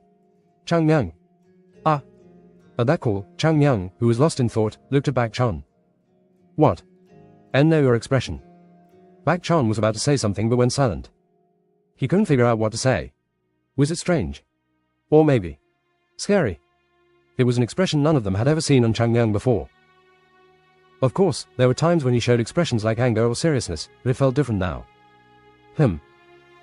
Receiving back Chion's gaze, Chang Yang kept his expression as if he had not done anything. Then he nodded and looked at the village chief. So, what did you do?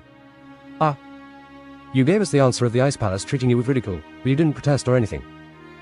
Oh my, how can we even think about doing that? We would die right there and then. Chang Yang frowned and sighed. And the other places are the same. They are, yes. Fine. I understand. Ads by Pub Future. As Chang Yang nodded, Bak Chan and the other disciples asked. Chang Yang, what is this thing? But the answer was already decided. Chang Yang's face was gloomy.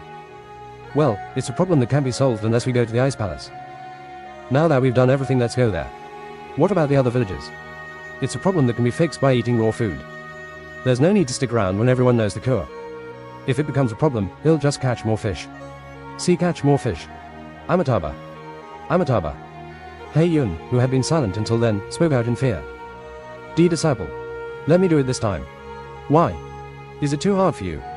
The Shaolin monk who's supposed to save mortal beings doesn't want to jump into the icy water. It's not that. Hei Yun shook his head. It was a small problem. There was no big problem if a warrior like Hei Yun entered the icy waters. The real problem lay elsewhere. No matter how important it is to save people, the fish I catch have life too. Being a Buddhist and killing. You just grab it. He'll be the one pulling it. You're not the one killing it. Even so, it's difficult to deceive my heart. Hei Yun was stubborn. He'll do anything else, so please understand. Upon hearing his earnest words, Chang Yang tilted his head as if he didn't understand. You're saying you don't want to do it because it's odd to kill things. That's right. But isn't that already meaningless at this point when you're wearing bare skin? Who walks around wearing animal skins and preaches such stuff? Have you heard of it? Hei Yun was wide-mouthed. Amita. Ugh, Amitabha or whatever. If he sees you walking around with animal skin, even the Buddha would come to slap you. Where in the world can we find this Amitabha? Eehek. Hei Yun was flustered and looked between the bear's skin and Chang Yang's face. Right. It is strange when I think about it, but you didn't notice it at all. If another monk had done this, we would have noticed it right away. Even the disciples of Mount Hua spoke as if they didn't notice it. A monk with animal skin on felt so natural to them. Family. Right. I guess it's because we are close. The round one is cute too. The disciples of Mount Hua suddenly realized that Hei Yun had been stained by Mount Hua. What did I do? Hei Yun urgently tried to remove the bearskin. Yun Zhong shook his head while holding his shoulder. Isn't that better than freezing? Even Buddha will understand. At a novel burn at that. Chang Yang clicked his tongue as he watched Hei Yun collapse in despair, not knowing what to do with the sudden spiritual pain. But then, flinch. Chang Yang, who was about to move, went silent. Then, his shining eyes turned to the door. This made everyone puzzled. This bastard. Chang Yang hurriedly mumbled while bolting out the door. His speed was so swift that all anyone could see was a faraway dot. What the? What's gotten into him? Exclamation mark. Don't let him escape. Without any hesitation, everyone pursued the trail of footsteps. A sense of tension started to appear on their faces as they chased after Chang Yang, who had put some distance between them.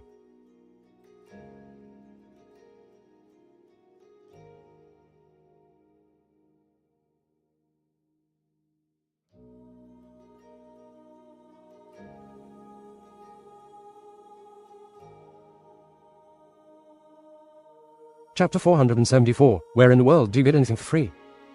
4. Switch.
Swish.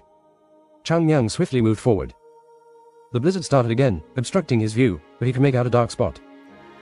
See that? Closing the distance wasn't easy. Despite using his internal chi to move quickly, the speed difference wasn't significant. In other words, the one running away was skilled. Rat. In Chang Yang's eyes, life was colder than the winters of the North Sea. Thud. As he hit the ground, snow flew out around him. He pushed himself forward with all his might, not caring about the snow blocking his vision, and soon the distance between them had narrowed. The man in black, who was running ahead, turned upon sensing the chi. He could see Chang Yang running towards him with his sword drawn. Emotionless eyes flickered on the man's face. Just as he was about to pick up his pace. Part. An eerie roar echoed in his ears. A crescent-shaped sword chi entered the man's field of vision. Even with just a glance, it was clear that the sword chi possessed an unusual force capable of splitting him in half. Quack. Unable to control his speed, the man rolled on the ground to avoid the sword chi. After several tumbles in the snow, he lifted his head and found himself face to face with his opponent's foot. Get up. Hearing the cold voice, the man slowly raised his head and looked at a frigid face covered in a layer of ice. Now explain where you were eavesdropping. No, before that. Chang Yang had icy eyes. You are a member of the demonic sect. Cook. Hearing the words demonic sect, the man laughed. He then stood up and faced Chang Yang. An eerie feeling emanated from the man's eyes, which were visible through the mask. You must be from the Central Plains. If you hadn't pursued me, you could have lived. Clench. Something dark flowed out from under the man's sleeve, producing a strange noise.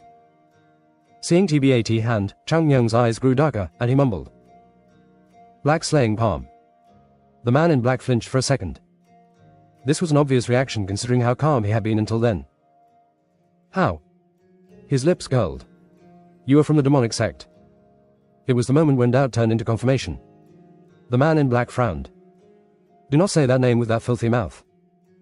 He rushed forward and swung his black hand toward Chang Yang's face. Kang. However, it was neatly blocked by Chang Yang's dark fragrant sword. Ads by Pub Future. You. Kakaka. A hand that had become harder than metal scratched against the blade. Chang Yang smiled as he infused internal chi into the sword. The sword, now red, soared high and cut the man's hand. As though the thought of his hand being cut hadn't even crossed his mind, the man hastily stepped back, and blood trickled down from his hand, that had Novelburn had had. The man in black saw his opponent as a young warrior. Chang Yang inquired with a cold tone. What do the people of the demonic sect intend to do by coming all the way here? Well, fine. I never expected a proper answer from your mouth anyway.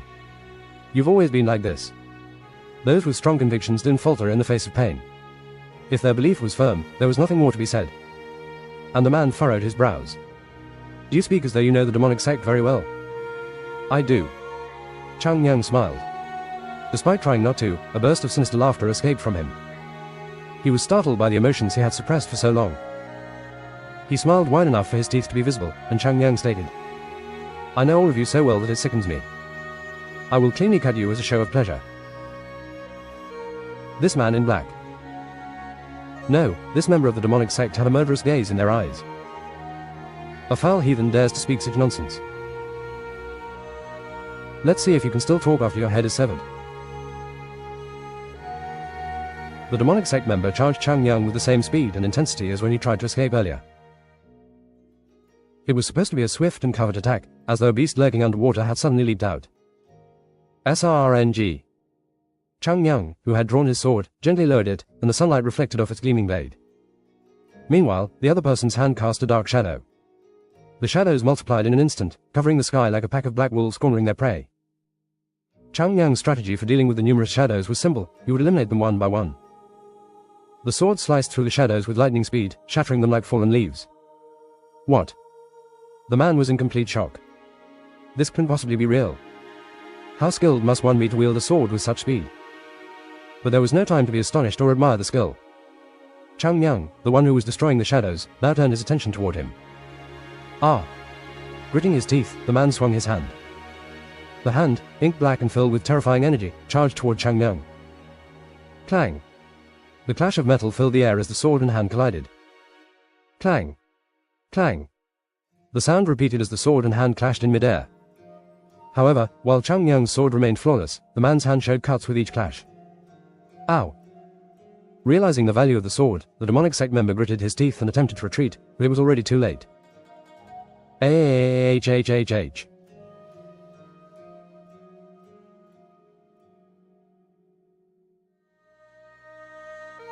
The man screamed and waved his hand in Changyang's face.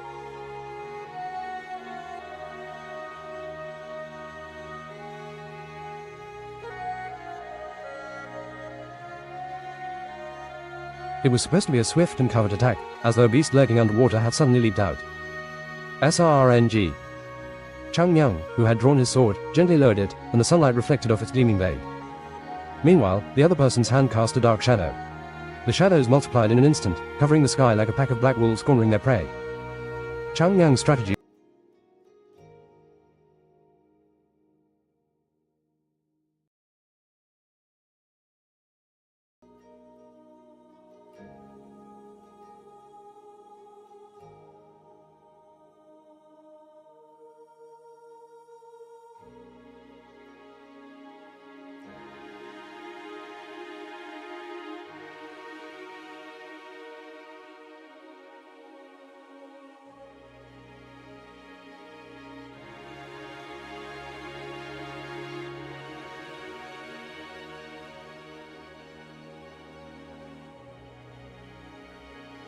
The sword sliced through the shadows with lightning speed, shattering them like fallen leaves.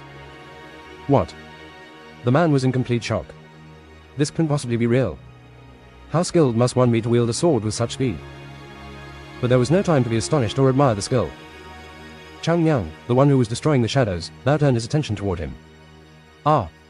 Gritting his teeth, the man swung his hand. The hand, ink black and filled with terrifying energy, charged toward Changyang. Clang! The clash of metal filled the air as the sword and hand collided. Clang!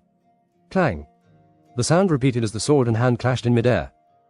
However, while Changyang's sword remained flawless, the man's hand showed cuts with each clash. Ow! Realizing the value of the sword, the demonic sect member gritted his teeth and attempted to retreat, but it was already too late. H.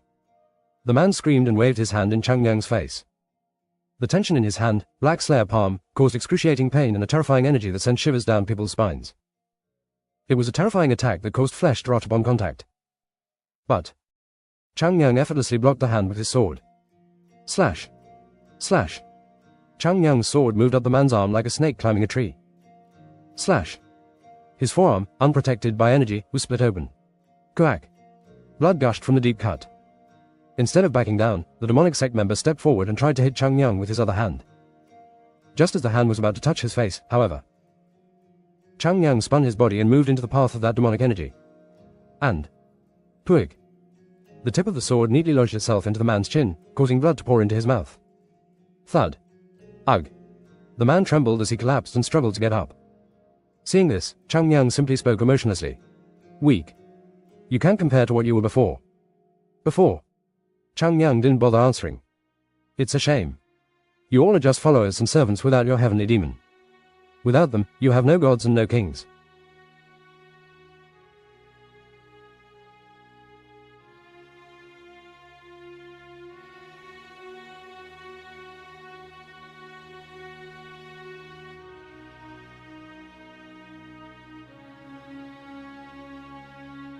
The clash of metal filled the air as the sword and hand collided.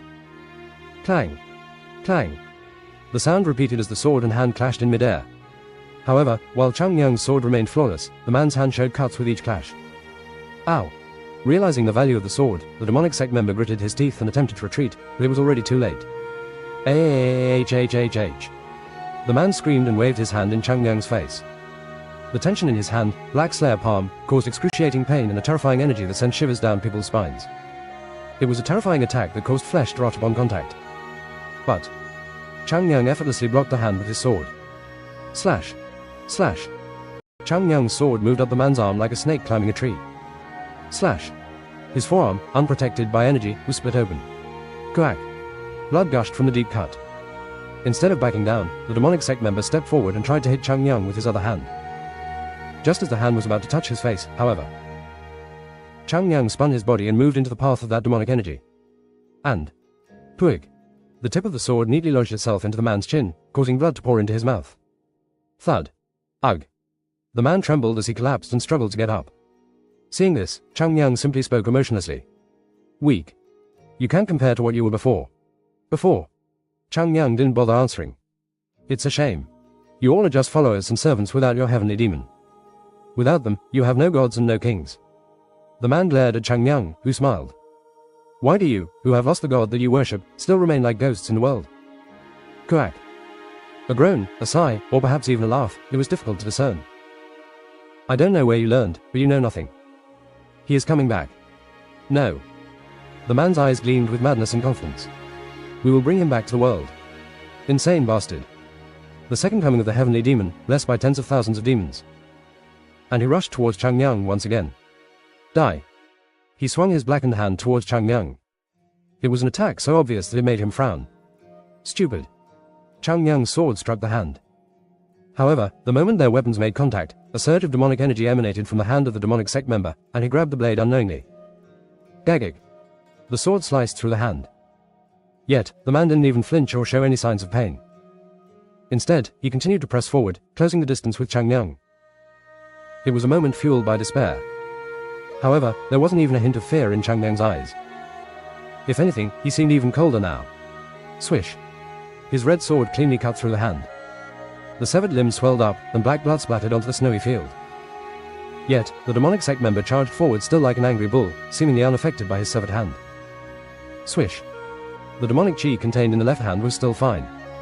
The force cutting through the air resembled a black beam of light. Tack. Chang Yang, stepping on the ground, swung his sword in the air. Chack. With the sound of something being cut, the demonic sect member's left arm was severed from the shoulder. Die.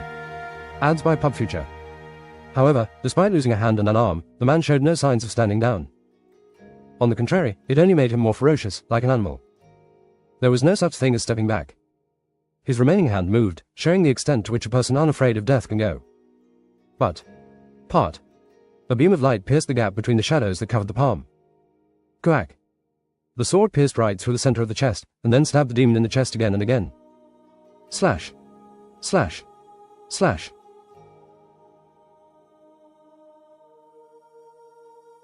However, despite losing a hand and an arm, the man showed no signs of standing down.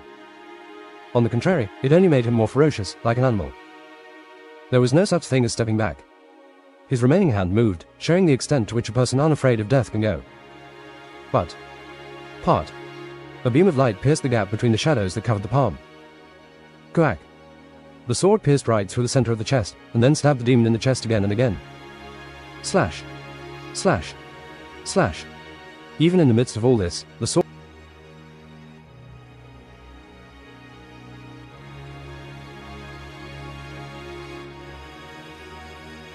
However, despite losing a hand and an arm, the man showed no signs of standing down. On the contrary, it only made him more ferocious, like an animal. There was no such thing as stepping back. His remaining hand moved, showing the extent to which a person unafraid of death can go. But. Part. A beam of light pierced the gap between the shadows that covered the palm. Quack. The sword pierced right through the center of the chest, and then stabbed the demon in the chest again and again. Slash. Slash. Slash. Even in the midst of all this, the sword slithered like a snake through the cracks in the shadowy palms. Although dozens of holes were pierced in his chest, the demon showed no signs of slowing down. Rather. Puig. The moment Chang Yang's sword pierced the stomach, he rushed ahead with shining eyes. It was his intention to embed the sword into the body so that it could no longer move. No sane person would think or do such a thing. But this one wasn't a normal person, he had experienced this several times. Chang Yang stepped on the shin of the rushing man. Crack. The upper part of the demon's ankle was broken, and he stumbled. Quack. Slash. As the sword that was pulled out from the stomach cut through the thigh, the demon could no longer stand. Thud. The man knelt on the ground, his face swollen and visible through the mask. One hand was cut in half, and the other was served at the shoulder. More than a dozen stab marks littered his chest, blood leaking out with every breath. Each was a wound that should have killed him, but the man was still breathing. His entire body was weak and limp, and his head was low on his body, but he still mumbled. Coming. 10,000 blessings. Chang Yang's face twisted. Second coming heavenly demon. Clench. Chang Yang grabbed the sword tight enough to turn his hand white as he slowly looked at the demon. He would have slit that throat in the past in one move, but his hand was trembling now. Second coming. Finally, his head fell completely. As the demon collapsed to the ground, his breathing stopped, and snow began to cover his body. After looking at the corpse for a moment, Chang Myung cleaned the blood from his sword and resheathed it. Damn it! A loud voice then came from behind. Chang Myung. He turned back and saw them. Bak Chan and his other companions were running towards him. Are you fine? You. As soon as they got closer, Bak Chan went silent. He was at a loss for words at the corpse in front of Chang Myung. That person is demonic sect. Bak Chan understood the scene immediately and knew this wasn't cruelty against an opponent. The enemy had fought to that extent. He really was. Everyone's faces became tense. Chang Myung turned to look at the demon. Nothing has changed. Here they were, still obsessed with the heavenly demon, even though he had died 100 years ago. Second coming. Chang Myung clenched his teeth and spat while staring at the lifeless body. Take a good look. You'll be sick of seeing this from now on. A chilling coldness, colder than the wind from the North Sea, struck fear into the disciples of Mount Hua.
Chapter 475. Where in the world do you get anything for free?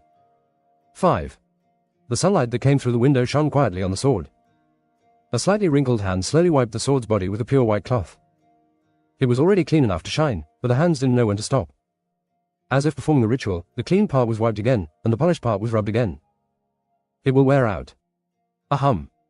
Hyun-jong cleared his throat after hearing the blunt voice. But his hands still wouldn't stop. Hyun-yang clicked his tongue. You like it that much? Rather than liking it. A strange light appeared on Hyun-jong's face as he looked down at the great virtuous sword. It would be a little more appropriate to say that the emotions are a bit new. Hyun-yang made a slightly displeased expression but didn't harass Hyun-jong further. It was because he understood that this sword, a treasured object of the sect, would mean something to Hyun-jong on a different level. Hyun-jong quietly put down the white cloth and looked at the sword. But on the other hand... The eyes looking at the sword became involved. I am worried that there might be another meaning to the fact that this object was returned to Mount Hua. Everything in the world has a reason. The sword that disappeared in the Age of War is coming back. Why do you think so negatively? What can be said other than Mount Hua, which was ruined, is coming back to its original state? At Hyun-yang's words, Hyun-jong nodded. Even when he closed his eyes, the shine on the sword was evident to him. This sword had a history with Mount Hua. It had gone through countless things, and whenever Mount Hua faced disaster, it was always there at the forefront. It is said that treasured weapons find their way back to their rightful place. I would be nice if this ended with just being a useless worry of an old man. Hyun-jong put down the sword. Looking at his closed eyes, Hyun-yang sighed. It wasn't easy for him to understand Hyun-jong's words.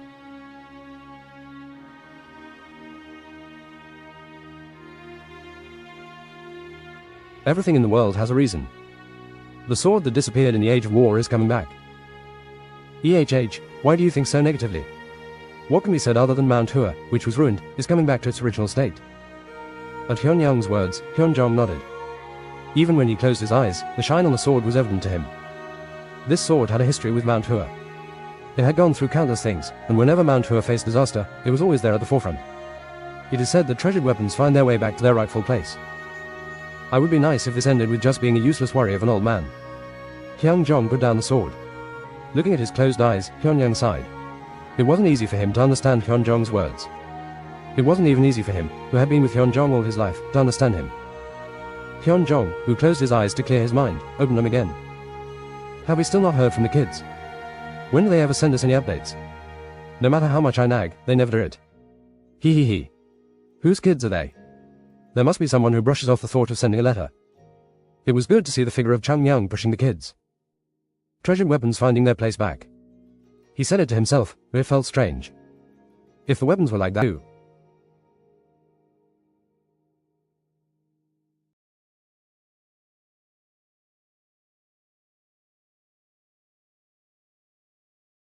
Wasn't it the same reason why Mount Hua, which had been losing its life and dying, had Chung-young with them?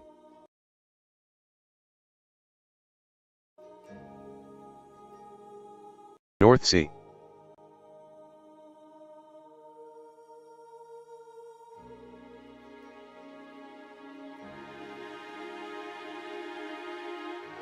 Hyun-jong's eyes turned to the window.